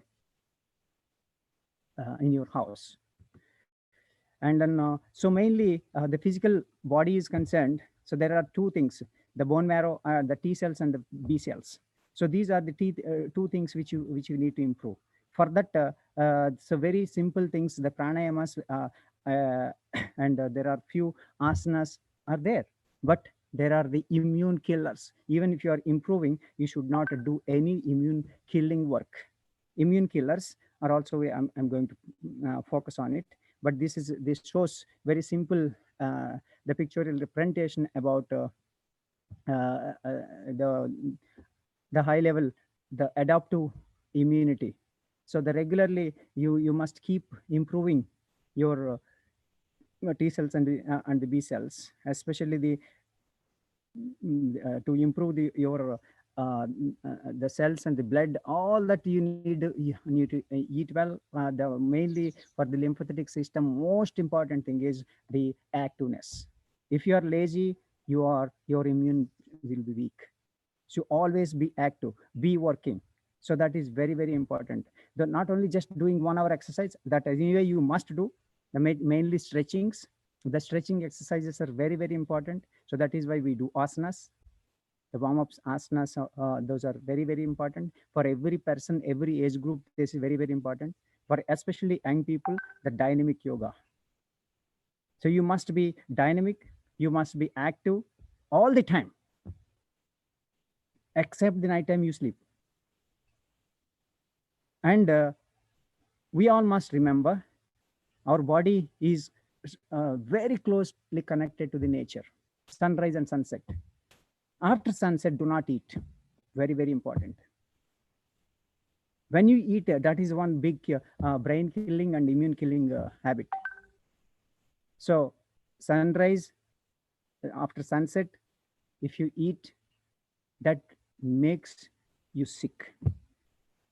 The night food, the late night foods are the most immune killing habit that we must stop. And early morning get up is a must. If it is not happening, but start the change from today. If you are laying down, for every time, sit straight. Do not lay down. Stand up or sit down straight.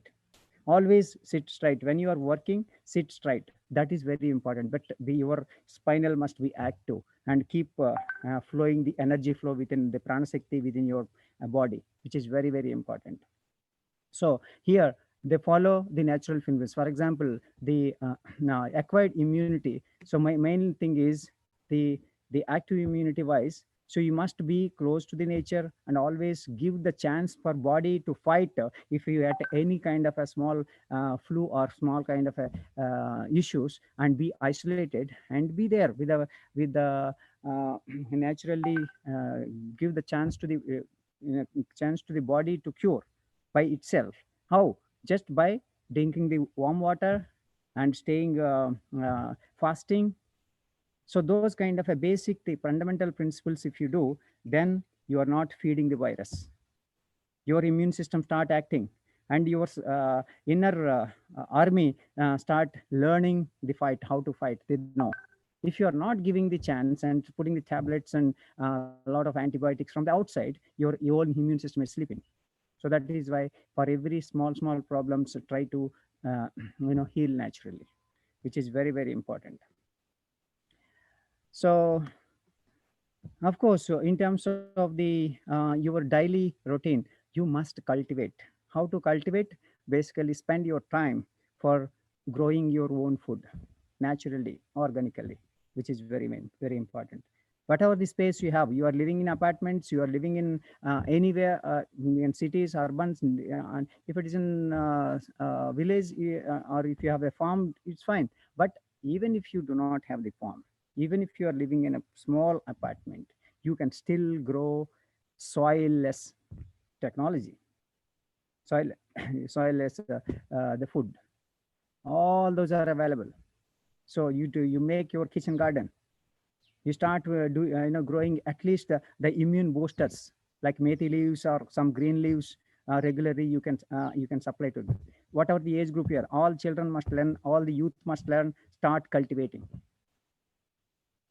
We must produce our own food, and then we must start cultivating the regular habit. What is that? Character building. The building of the practice with the sadhana. Without sadhana, you can first of all physically fit, the mentally fit, be strong, and the morally fit, which is basically the yama niyamas, which are very very important. People are neglecting. Yoga means it is not about just the physical exercise. It is about the moral values, which is yama niyamas, the truth and the non-violence. When you start following the truthfulness, your immune system will be strong. When you are cultivating the love, the universal love, the principle of the service, seva, automatically your immune system will be strong. You will be more happier. So that is a way we must start cultivating our culture, giving, humanity culture. So that is where the soil and self, the cultivation, all we are doing the vyavasayam.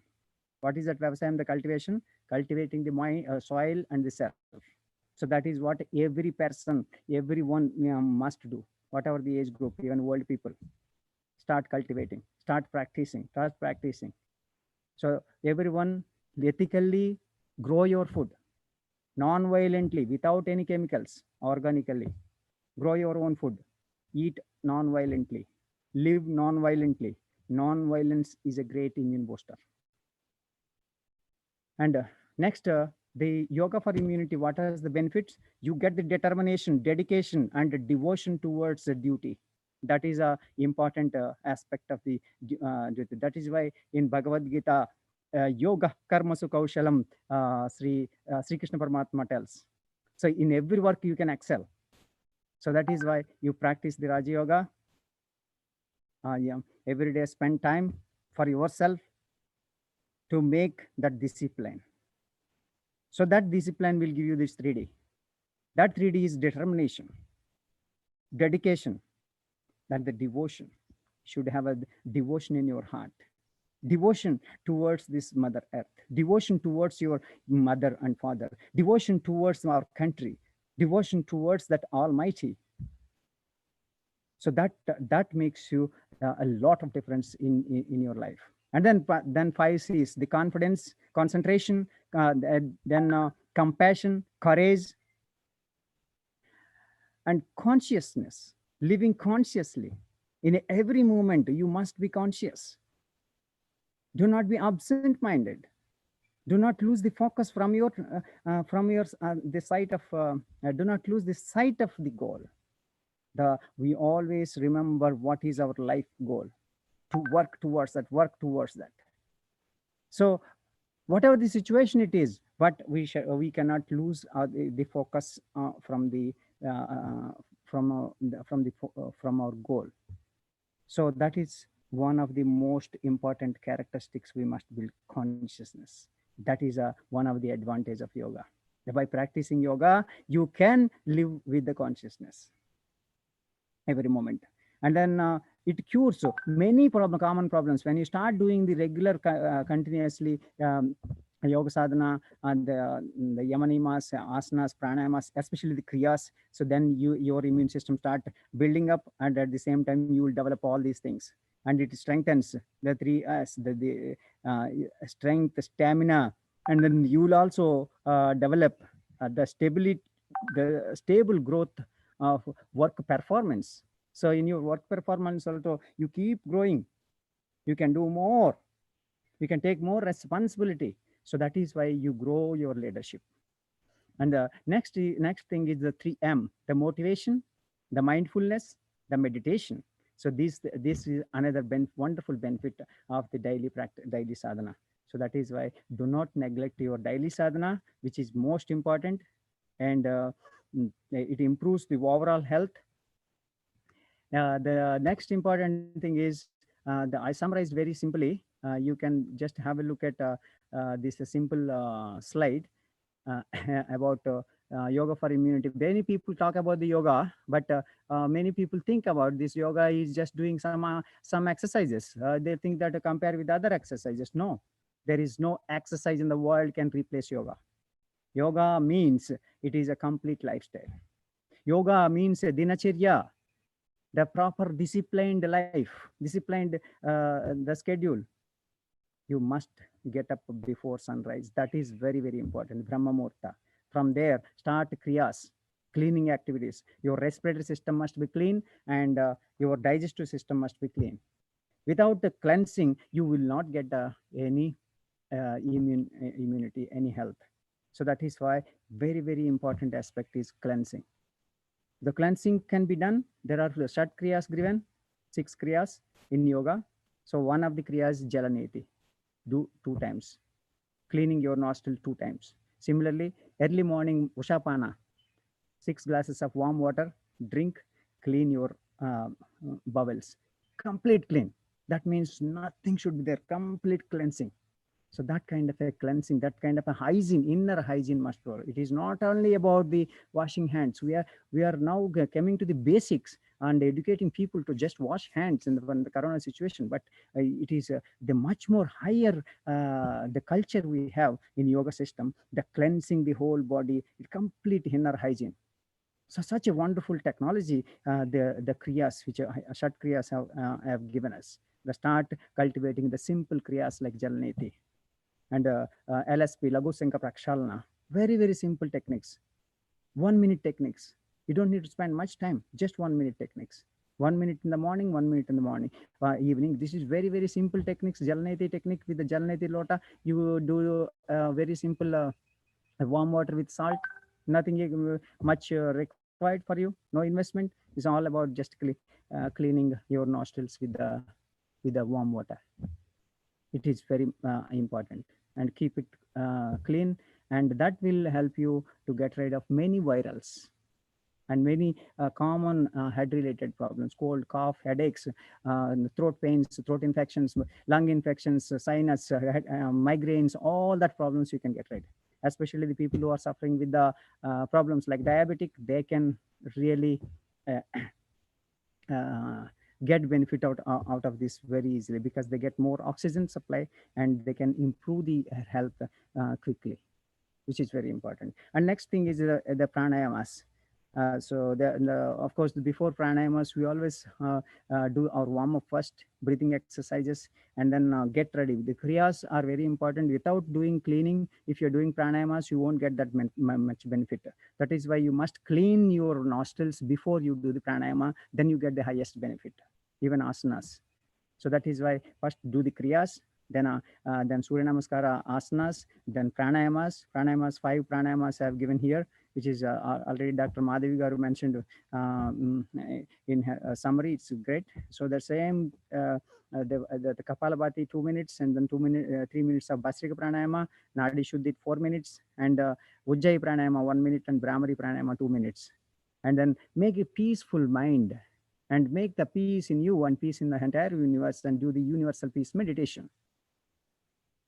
And then be happy always. The happiness is the calmness is the happiness, and the happiness is the immune. Happiness is your health. So that's why be happy always. And the next thing is the meditation.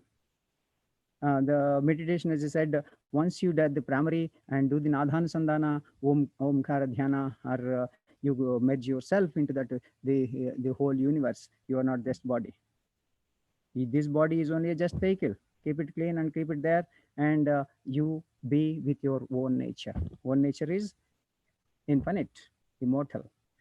So when you have that consciousness, you are fearless. You are courageous. When you are fearless, then that fear is gone. The fear is an immune killer. The first, remove that fear.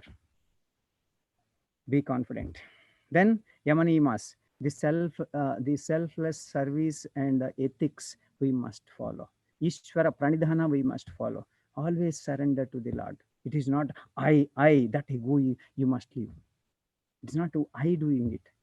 It is our responsibility. It is our duty. Perform the divine duty which is God has given us. It is they alone live who live for others, means this body. This body is to serve others only. It's not just for keeping the eating and sleeping, drinking. That is not the purpose. That is what we must realize. If you are doing only, not doing anything, just the eating, sleeping, and attending the classes or doing some work, it doesn't make any sense. That is a meaningless life. First, to make me the meaningful life, use the time every minute for the right purpose. So that is a consciousness it will bring you by practice of the yoga sadhana. Once you get that consciousness, once you follow that ethics, that ethics is, if you are uh, misusing your time, if you are missing a minute, that is a sin. That is unethical. That is why every time is precious, but life is so precious. So be cautious. You always must use every minute for some purpose. For that, for ethical behavior, you must have the consciousness what to do, and what kind of the value you can add, and what kind of values you need to follow. That is called emanimas. So we must follow that. And these are the some of the asanas I've given simple picture, but try to practice at least these simple some of the simple asanas which you can do in your own capacity. Try to practice these, at least these asanas, peacefully. Apart from these surya namaskaras, these asanas you can practice, especially the asanas like tree posture everyone can do, and child pose, the Balasana, everyone can, the Sashankasana, everyone can do. Very simple asanas. So this is very simple asana. Similarly, Dhanurasana, wonderful immune boost. As I said, for the T cells, the thymus gland, which is here, so it you almost must activate. So which is very, very simple technique you can do. So you can see this like that. Like that. Inhale deeply and went back. Exhale down and activating here. This is one breathing you can do 11 rounds. Inhale deeply, exhale down. Push, complete exhale, 100% breathing. So use your maximum capacity of lungs, deep inhalation, and keep pressing the thumbs in between in the thymus breathing. So this thymus breathing is very, very helpful. And as for, of course, these asanas, especially for the camel pose, Ustrasana, and bow pose, Dhanurasana, the cobra pose, Bhujangasana, and these are the asanas activates your thymus anyway. Apart from that, the concentration here, that is basically in the Lalita Sahasranama, it explains about this Ajna Chakra related to the your bone marrow. So that Ajna Chakra, which is basically when you are able to get concentration there with the asanas like Sarvangasana, and also the tree posture, Rukshasana. So these and also the asana like chair pose, the Utkatasana, these asanas gives you the strength for your B cells. So that is why these are the very, very important asanas you must practice regularly. As another thing, big killer for the immune system is stress. Do not feel stress. So I work 18 hours a day, but no stress. Keep working, stress free. How? Selfless. Be selfless. Don't have any expectations. Keep working with a high performance. Do your best by sharpening the saw, sharpening your mind, best decision making, and best the value system. So that way you can take the better decisions, and you can make your life in a better way, and work you can better. So that is why these postures are giving you the better mindset for the better decision making.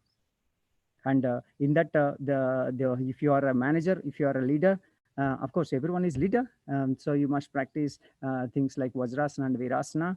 So that also gives you wonderful uh, uh, immune boost, immune boost, and not only immune boost but leadership. So for leaders this is very, very important, the practicing. That is why Gandhiji always sits in Vajrasana or the Gomukasana. So why? You must adopt at least one asana. Sitting straight, not sitting like that. That is a disorder, sitting disorder. So the people have so many disorders: sitting disorder, eating disorder, drinking disorder. All are disorders. Or even breathing disorders. If you are Not nostrils are not clean, and then breathing with the mouth, breathing disorder. And if you exhale time is the less than the inhalation time, that means your breathing disorder. So you must correct the breathing disorder, drinking disorder, sip by sip, slowly. The drinking is very, very important, sip by sip. That's why drink warm water, start cultivating that sip by sip drinking. So then slowly adopt to the right practice. And similarly, eating disorders, do not eat in between, 4 hours gap in for every meal. That is very important. In between, only water, sipping. Give the enough time to digest. Unless you digest the previous food, do not eat next food, which is very, very, very important. So that is the key thing. So the overall immunity wise, if you look at this picture, so this gives you the overall summary.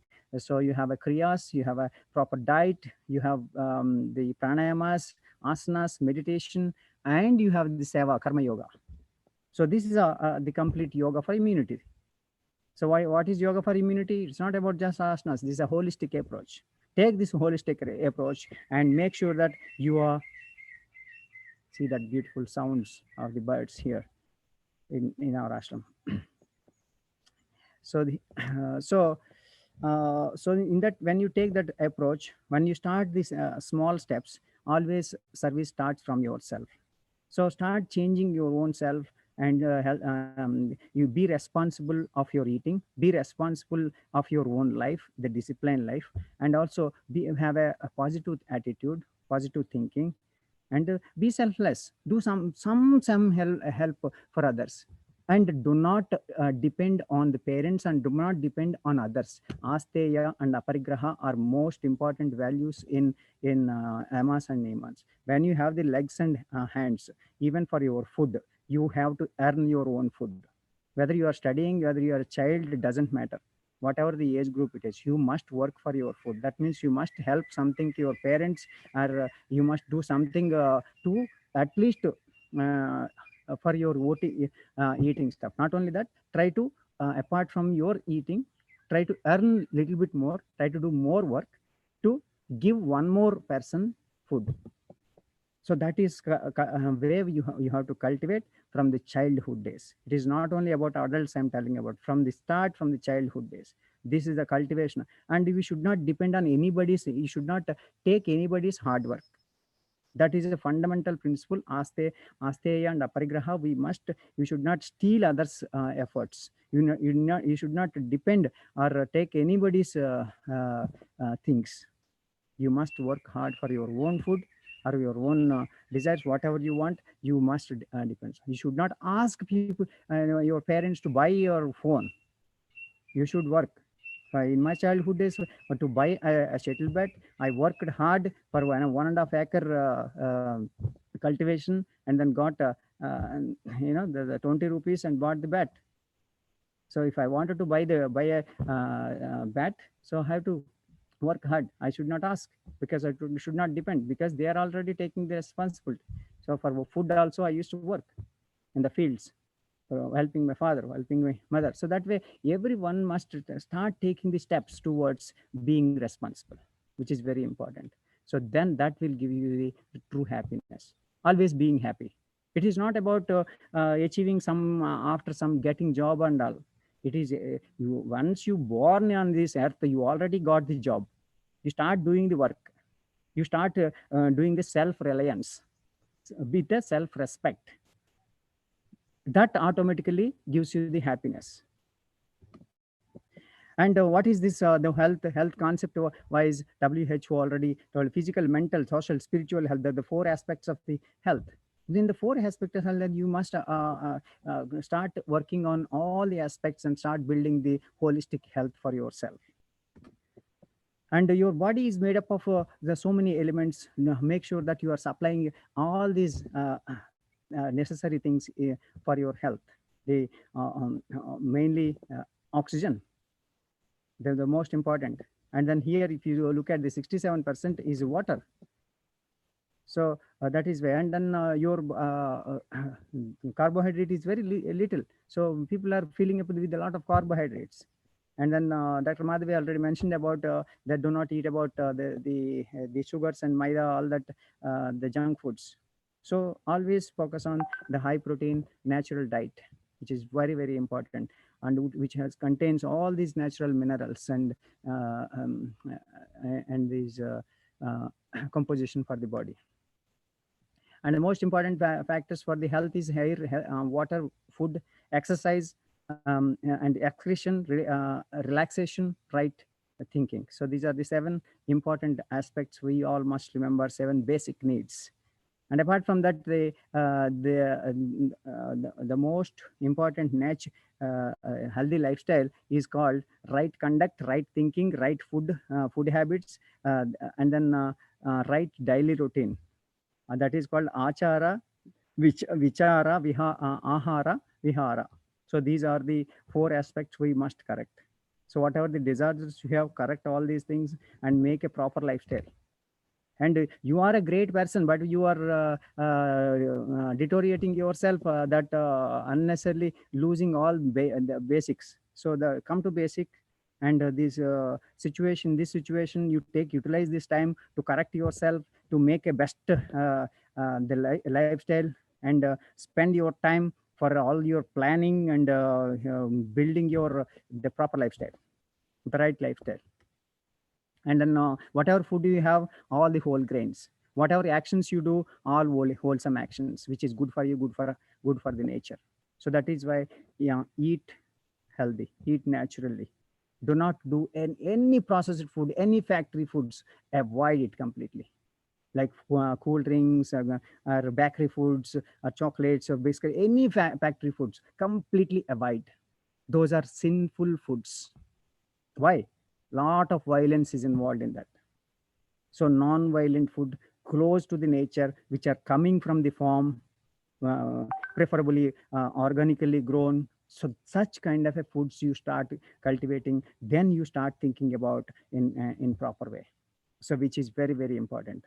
And other aspect important is the good food is nothing but it's for good for you and good for the nature. It's a wholesome food, sattvic food. It's a complete elements are there, whatever body requires, those are there. And people are eating the processed foods, that is bad for the nature, bad for your health. So why are we going for that? So we should completely discourage such processing and such industries, such commercialization of the food industry, and which is making the mess for this world. So we must start thinking about being close to the nature. Mother nature is taking care of us. Let us take care of our mother nature by adopting the right food. Eat naturally and eat more natural foods, and try to make at least one of your meal a completely fresh food. Do not mess up too many things. At least eat one single raw food, like one papaya as a meal, or one guava as a meal, maybe half a kilo of guava as a meal. So that way you cultivate that kind of bunch of or handful of uh, sprouts as a meal, as a breakfast. So such kind of things you can start using it. Those are the real immune boosters. Those are the the real health builders. So start using the amritahara. And the basic steps, the small steps is, in the summary, what I can say, they do not miss the red sun, early to rise, early to that. So your body must expose to that red sun, early morning sun. So before sunrise, you must get up. And then the more start taking the more water. Try to take the warm water every day, at least every 15 minutes or 20 minutes. Start to sipping some water, which is very good for you to keep your immune system, especially at this time. And if you are going out and if you are doing duty outside, start taking your flask with the warm water and start sipping. Do not touch anything outside. Take your own water, take your own food. Do not eat outside. And shift from the processed food to fresh food. That is one simple food cultivation you can do. Anything prepared in the before, do not touch that. Anything kept in the refrigerator, that is not suitable for eating. So stop your refrigerator, if possible throw it out. So that is good for you, good for the environment. So eat naturally. And any refrigerated food, even cool drinks and cool water, nothing. So all warm water, warm food, fresh food. So that's what we must remember. And give up all the drugs and any kind of even food is some foods are very drugs, very addictive, like for sugar, addictive, and maida is also addictive. So these some of them are very addictive foods. So you must remember. Such kind of few things you must give up.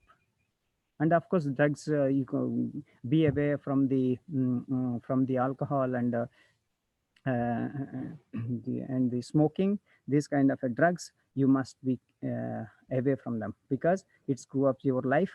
Not only your life, it screw up your own family also. So that is why, do not do that unnecessarily. Do not spoil yourself. And how to do that, you all know all these are good things, but how to implement? But your own senses are screwing up your own life. So that is why the current state of the mind is like this. All your five senses are running in different directions, all these like five horses. So how to drive these senses, all about it, just like control your senses. And Arjuna asked how to control the mind. Lord Krishna answered, Abhyasa Vairagya. There is only one way to control in this whole earth. Whatever the religion you follow doesn't matter, but only thing the mind can be controlled only through the abhyasa and vairagya, the regular sadhana, regular practice. And vairagya is unattachment. Do not have attachments. So that is only way you can cultivate. So like how this tortoise is taking the all the five senses inside, so that way we must take out from the all the exposures outside, unnecessary exposures. And be protected, protect yourself. When you are able to protect yourself, then automatically. So for that, the regular practice, so these basic Raja Yoga practice, all these asana, pranayama, pratyahara, all these ashtanga is very helpful. Start cultivating for abhyasa vairagya. And regular yoga sadhana, the way to control the mind and senses. So that is where you can mastery over your mind, and the cultivate divinity within yourself, and drive, like this says in a earlier already chariot you have seen, the five horses are in different directions, but now see the Lord Krishna how it is driving. You are that Lord Krishna. You are that soul. You are that soul. You take the leadership. You realize yourself and control your mind, Arjuna, and then make your mind to do the duty of the divinity, and lead all your five senses, these five horses, with the control, self-control, and then lead your life in a better direction, and that direction is a real direction to achieve your life goal. So that is how this picture shows. This picture is very important. The life message for all of us. The Yatra Yogeshwara Krishna Yatra Pardo Dhanuddaraha Tatra Shri Vijayobhuti Dhvani Tirmatirmama. So wherever that Yogeshwar Sri Krishna and Dhanuddhari Arjuna is there is a success. So you are that Krishna Paramatma, and Arjuna is there within you. So make your cultivation. So that cultivation can be done by regular yoga sadhana, by doing all these changes what we have today. So that makes you a leader, very successful, and it makes you great. I'm sure. So that is how the most of the leaders in this world are successful. So adopt that and try to follow these the fundamental principles, lifestyle changes, make a best lifestyle, make a wonderful lifestyle, and close to the nature, love nature. And especially these seven habits, what we have here. Of course we can discuss it later. Probably we are running shortage of time, probably. Maybe we can take the questions, but these are the seven habits. As I mentioned, the first 10 minutes of your day is very important. Try to use your morning in a best possible manner. First of all, be the change that you want to see in the world. So So that is Mahatma Gandhi's the message. Let us take it and make the changes. I'm sure you will be very successful in all the ways. You will be protected from the corona, and you can protect all others as well. You can be a leader. So be a leader. And these 7 habits, you don't forget it. Of course, I'll forward it later. But this we already discussed about these 7 habits. Mm, these are the morning best 7 habits. All the children, adults, households, everyone can adopt, must adopt, not can adopt. I should say you must adopt. And of course, the what do's and don'ts for especially food. So these are the some of the important tables I can give you. So, be eating the sattvic food, nutritious, natural ingredients, and avoid the toxins. So these are the basic principle of food. Thank you. Any questions?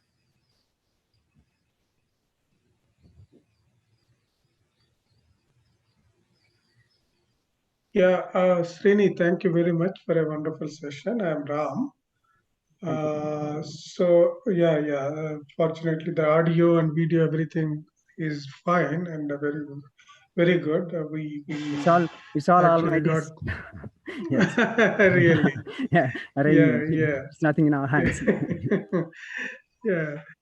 So since there is a little bit of confusion, even myself, suppose what kind of food I can, yeah, you told very clearly, take only one kind of food as a full meal, like, raw Correct. food or normal food. But there are so many people, and in even in the outside, suppose when somebody goes to the restaurants or something, there is a habit of eating fruits with normal cooked food.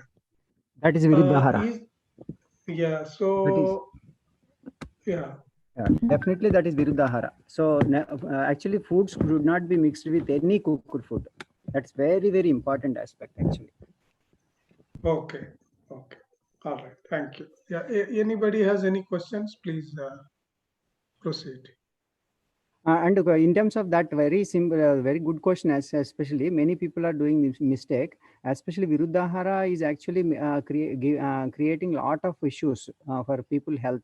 Viruddhahara is basically mixing, the foods which should not be mixed together. One important thing is any cooked food and uncooked food should not be mixed. Even some people are messing up food with the uncooked food and food as a salad.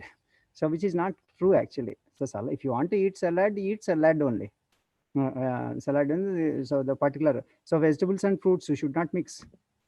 Fruit is fruit, and even fruits also acidic, subacidic, and sweet fruits. There are 3 types of fruits. You should not mix that. So you can eat the either sweet fruits, acidic fruit. For example, if you are eating citrus, you should not mix with the sweet fruits. Banana and orange you cannot go together. So that way you should have a proper understanding of what is acidic, what is subacidic, what is this thing. And also the too many things. So if people wanted to, because these are all greedy people, it's not about this thing. They wanted to eat everything. So try everything. And it's all about tongue temptation. That's why the problem is. So we are messing up.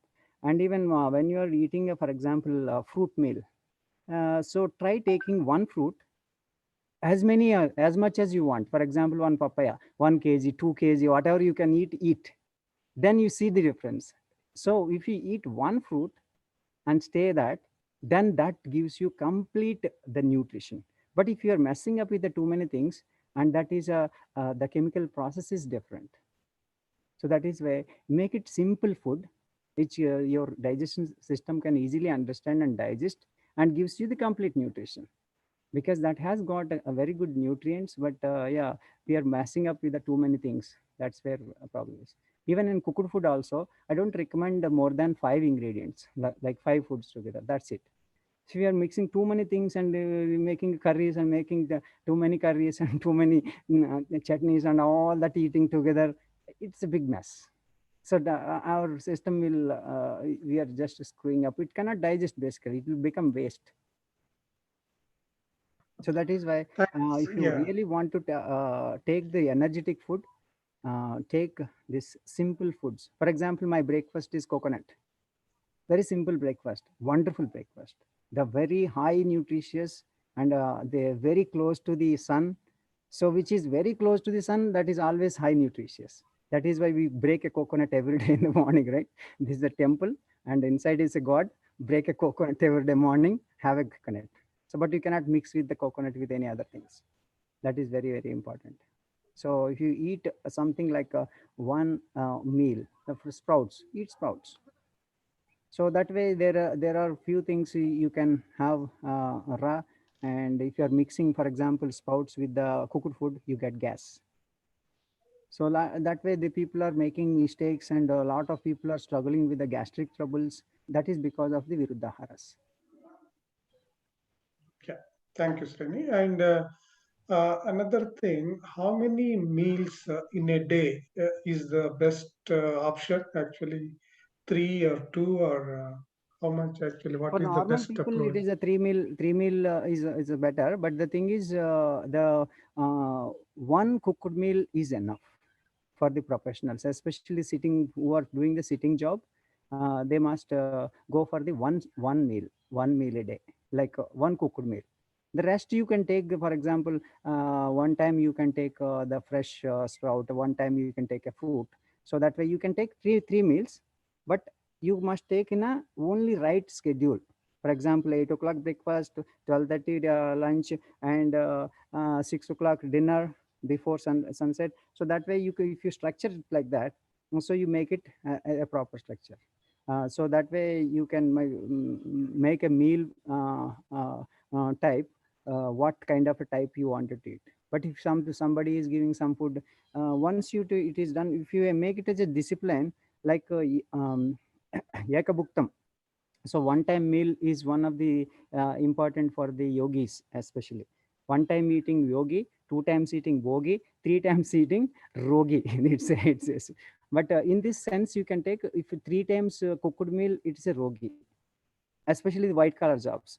The people who are working in field, it's fine, no problem, don't worry about it. But people who are sitting and doing the sitting job, and who are studying, at least maximum two meal, which is a cooked meals, and one time maybe a snack type, like or fruit meal. That is the better way for the professionals. Like even I worked in IT field for 20 years. uh, so yeah, the many people adopted this kind of lifestyle from my friend circle. Everyone is successful, especially the health wise, and this one, it is really very helpful, like keeping the limited foods. Thank you, Srini. I know you have been researching on your report.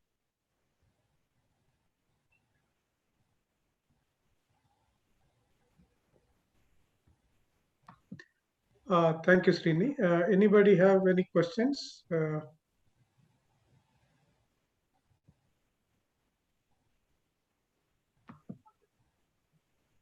I think I don't hear any response from anyone.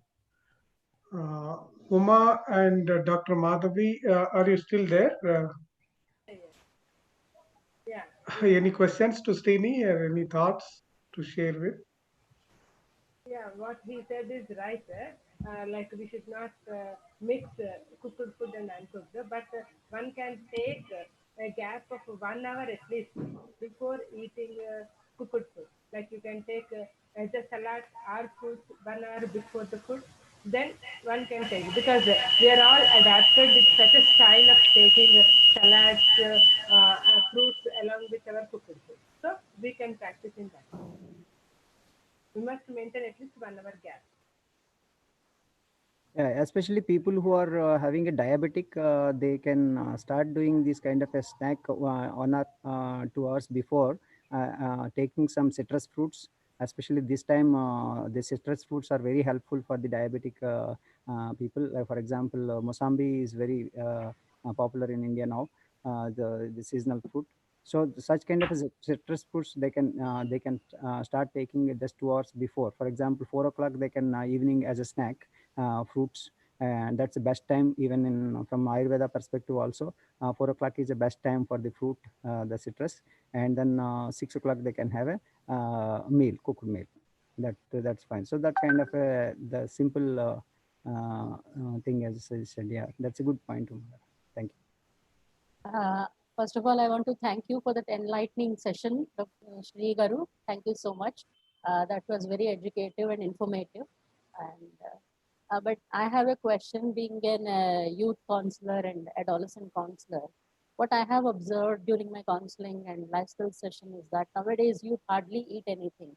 There is something called dieting and zero figure for girls, and they don't eat. And boys go to gyms and they are literally living on protein drinks and gym diet, the so-called gym diet, which has these protein chips and all the artificial produce, because this is a Western culture that has bombarded India, and youth are following that because every nick and corner there is a gym available. So among them, because with their mindset, changing them towards yoga is very difficult task, in the sense if we tell them you have to follow this, you have to do that, that will trigger, they'll go opposite. They don't want to do it. They argue. So how to inculcate these traditions in a very subtle and normal way and divert their attention and attract them towards this kind of lifestyle you prescribe? How is it possible? Do you see, as a visionary, do you have a plan for future? Because this is my question for from all urban parents like me and counselors who are facing this problem. Yeah, definitely, Umar. Especially the for youth, main thing which can change their direction is inspiration. So any kind of arguments, any kind of enforcement will not work with the youth anyway. Mm. So it is only thing which we can make is inspiration. Keep inspiring them, keep inspiring them, and automatically the people start. Because I've been working with youth for a long time. Because when I started 91 Manavata, the mainly started for the like Dr. Harigaru, how he has started, the Dr. Abdul Kalam. So that kind of a vision started with this and trying to do the best. But I faced a lot of challenges with youth, as you rightly said. So main thing what I found is the inspiration and the leadership and creating that motivation for them. And first shifting from the wrong habits to the sports, the first step. Then sports to the service. So that way, the first step is from the gadgets or movies and that kind of a culture, to the first shift is the sports. And then sports, then that gives you a teamwork, and then the leadership, and slowly that moves to the service. Then once you do the get into the service, that it moves to the real social leadership. And then we can start building the youth leadership and social entrepreneurs through this process. So I think that is the best way. What I found is a successful way. The Even for me, I faced a lot of challenges. And the first step I tried is from the movies to the sports. So I moved them the drug addictions and all these nonsense habits to move into the sports. So then teamwork started. Then the next challenge is sports to the service. It's another big step, actually, big Mm. step. But in between, they're making the processes, like incentivizing and inspiring them towards the service. It takes some time, because they have to taste the selfless service. It takes time because they don't understand actually the happiness which is there in the selfless service. Then slowly give them the taste of it. And then, like how mother feeds like a spoon of it, and slowly give them the taste of the selfless service. Then they will come to the real service.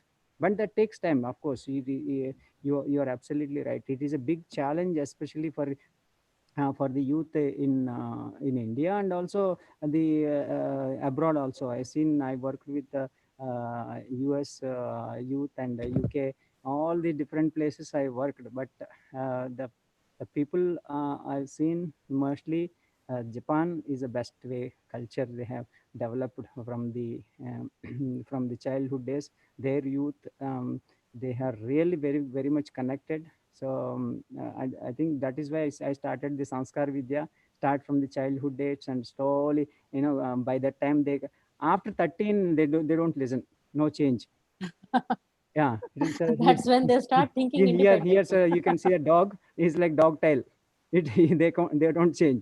That is why before 13 only we must try. So the Sanskar Vidya must be implemented before actually uh, uh, uh, 13 years. So that is where actually we must put all our efforts to make the change for the generation, especially the education.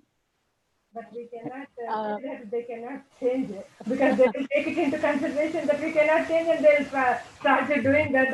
no, no. That's why the motto catch them young. I start Correct. training students from primary level Yeah. because I talk to principals in schools and college principals and lecturers and youth groups, societies. See, they are aware of these things. They know they are wrong somewhere. They know they're missing out something. They're not living life, a quality life. It's very sad. And as WHO has predicted, depression is going to be the biggest life taker after cancer from 2020 onwards. I can already see the indications. Every third or fourth youth is having this depression, anxiety, all these issues. And they come to me in very discreet manner. They don't want even their parents to know that they're visiting a counselor.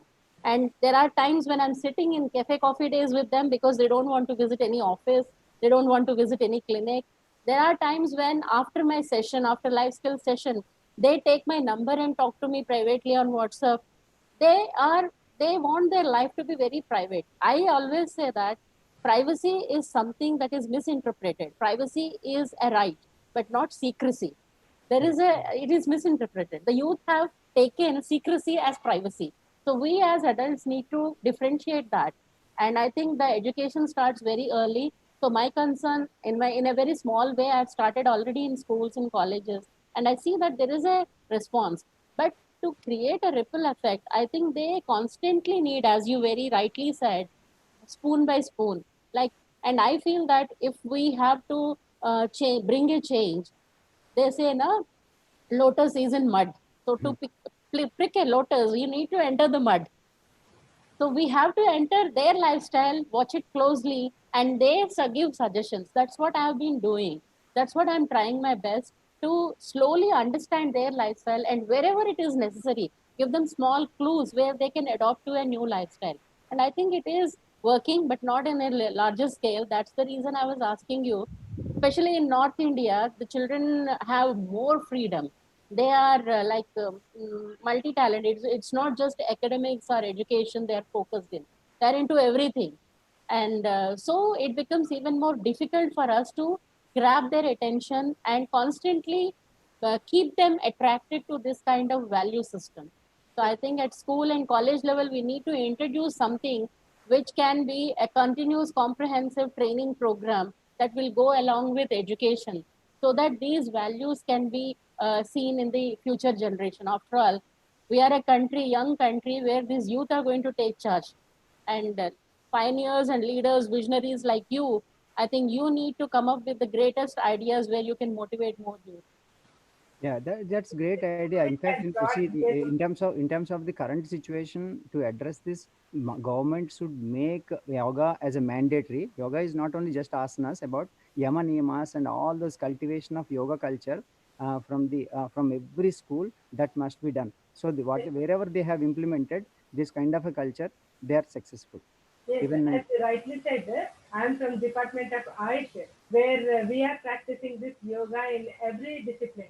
So we are bringing this yoga into schools, and really, as Umaru said, we have brought this value education training is also there right from the primary schools level itself. And nowadays, previously this practice was not there. Nowadays, yoga has become a mandatory class in every school.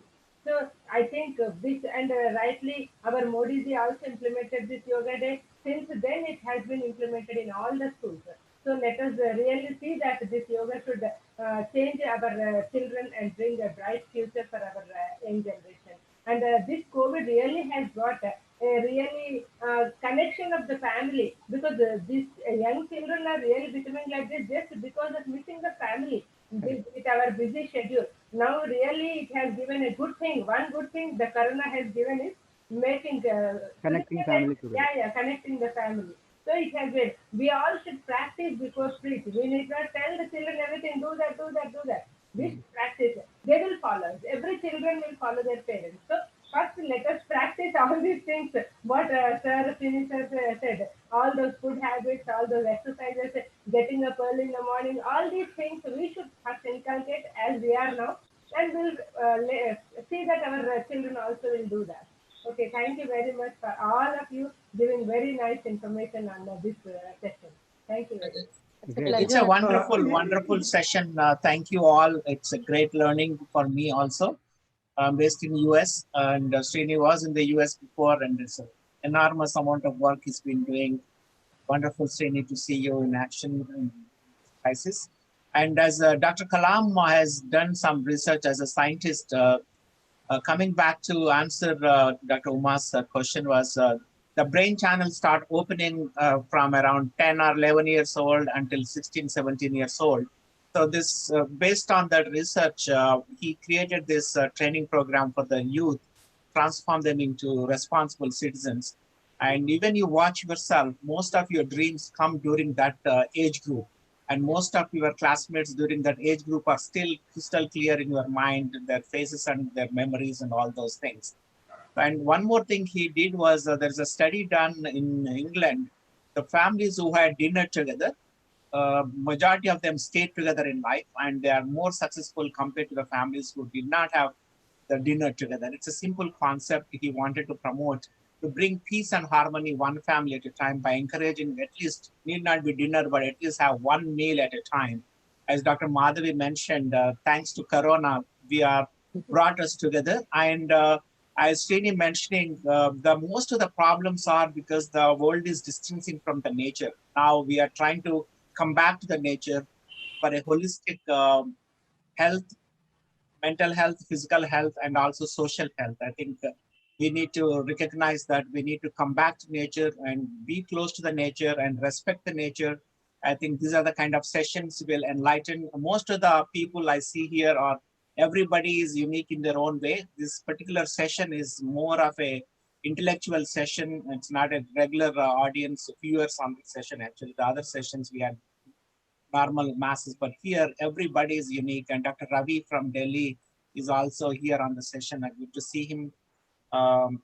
Let's continue this tradition to promote this moving forward. And as everybody is saying, we need to learn to live with Corona because it's going to stay for here some more time. If not Corona, the mutated version of some other virus will come and haunt us. And this is a great lesson for each one of us to be close to nature and take care of ourselves and take care of the nature and take care of our fellow living beings on this planet and preserve and protect this planet for future generations as well.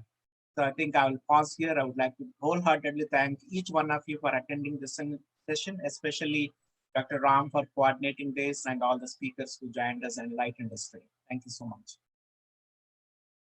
Thank you. Thank That you, was a sir. pleasure. Yeah. Thank you so much. Before Thank you all. Yeah, if any before questions, I think I see a couple of questions here. How to have the eyes protected? That is one question. And another question is yoga or yoga and exercise like swimming, walking will improve immune system. From childhood, we are have habits of taking white rice both in lunch and dinner. How to transform this habit? So that's asked by Dr. Ravi from Delhi. If anyone quickly can take up this question, I think that would be wonderful. So first thing is ice. The early morning red sun, just 1 minute sun trataka is good, like Surya trataka we call. So just looking at the red sun, that red sun is a best medicine for the eyes. And try to do the 1 minute, looking at the red sun in the early morning and pass on that red sun rays to the eyes. That's the best protector for the eyes. So that's called And looking at greenery for 5 minutes is also good for the eyes. And correct. we should wear spectacles in this corona season while going out to protect our eyes. It's because we are wearing masks for the protection of eyes and nose and mouth, and we should wear spectacles for the protection of eyes. That is better. Absolutely. And from the white rice perspective, there are, of course, many people in the India, that's the main problem. So, of course, they at least start shifting from the white rice to the unpolished rice. And then maybe you can start shifting to the chirudanyas millets. So that is the best way to, start working on it. I think people are now realizing and start shifting to the millet diets. There are many millets are now available in the market. So so those who are aware and educated, I think we must start adopting the change slowly, and I think shift from the white rice to the unpolished grains. Regarding yoga, swimming, and all. Now, in this season, at least, because we cannot go, we should avoid mass gatherings and social gatherings. So, avoid going to swimming, avoid going for out for any gym or anything. Better and the best practice is yoga. Please follow yoga in your sitting at home itself. Open all the windows and doors. Try to get natural air inside and then practice yoga at least for half an hour a day. That is more than enough to have immunity. Perfect. Yes. I have a small question, Srinivasa. This is Vadivu. So talking about this white rice and all those things, nowadays actually there is a diet called paleo diet. They are promoting in a high way, like they don't want to like take. We should not take any kind of millets or any kind of grains or anything, because lot of like sugar patients or diabetic patients they got benefited by quitting those things and taking only like vegetables and heavy protein and fat rich foods. So is it like kind of like going against the genetical nature of our Indian tradition, or No, like how does it like? not necessarily. So it is actually good to give up the grass-based food and depend, go for the tree-based food. That is a more close to the nature and more good for the health and nature also. Like for example, grass-based food in the sense those are the crops which are going, with the grass. All these rice and everything grown for the grass. So, but the things which the diet which is coming from the trees, which is much more the valuable and good for the health and good for the nature also. So yeah, if people can shift from the grains to the non-grains, that is good. At least grains to limit to one time. That is one important thing which we can do. And if you can leave one time also, that's good. I practiced many days without any grains. That is really very helpful, and yeah, it is very good. Okay, thank you. Yeah. It's all about making the mind, people are worried about the change. If once mind is confident, then we can easily change. It's not a big thing, but that's why this abhyasa vairagya is very important. Once you start doing the yoga, you will get all the confidence, you can change anything. If you don't do yoga, you can't change anything. That is only the difference. We wanted to change so many things, but you cannot change anything if you are not practicing yoga. That is my experience. Okay. Yeah. Great. Thank you. Thank Any you. other questions, please, from the audience? I think no more questions. Okay. Yeah, thank you At the end, once again. Thank you all. Yeah. at the end, we'll just do one pranayama with Okay. gastric pranayama, Okay. and then we'll go. Yeah. Yeah. Yeah. So Yeah. this pranayama is very important because if you control our own senses and the mind, everything will be all right. This only the our senses and mind only our enemies. So the Bastrika is the best way to control the senses and the mind. Very simple way. 3 times a day, if you practice the Bastrika, sorry, Brahmari pranayama, that will be good. Like one is two mudras we do. One mudra is the Kechari mudra, tongue touching on the palate. And then Shanmukhi mudra, placing all these fingers properly in all these sensory organs, and close your ears with the thumbs from the back of the thumbs. And this is also good for all your sensory organs, and that will make more powerful sensory organs. and get the control over the senses. Mm.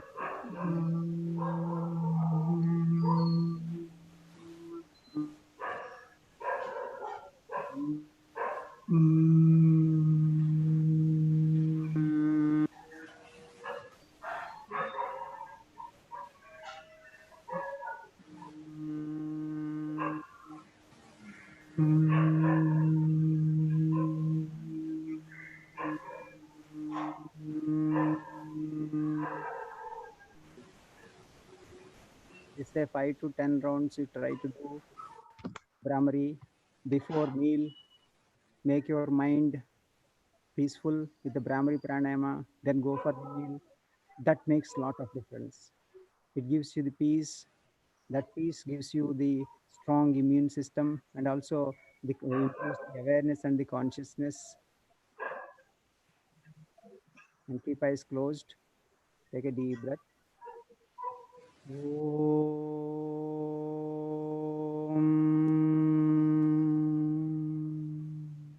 Make your spinal and neck straight.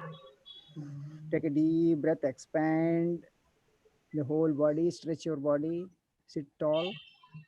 At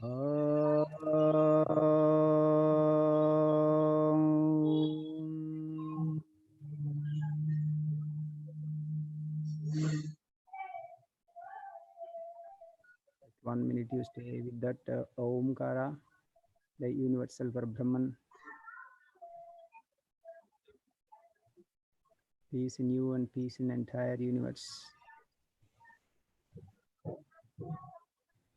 That are all our united efforts.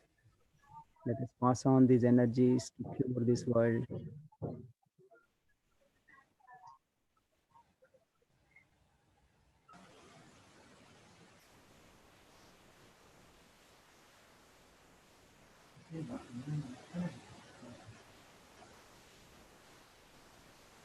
Meditate for that universal peace.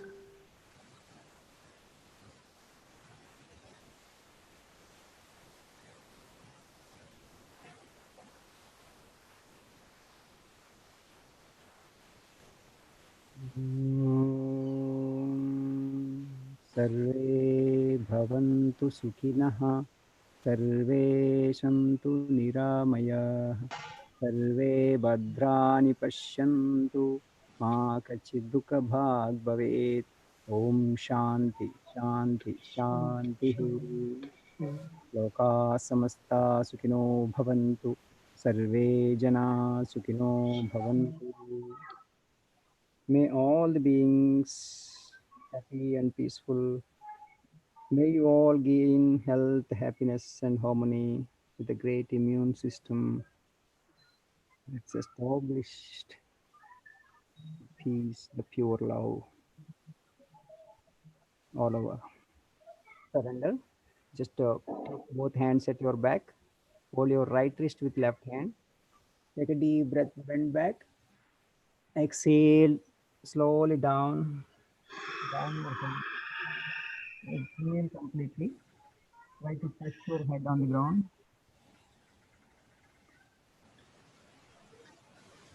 Complete surrender, completely relaxed, and slowly come back with inhalation.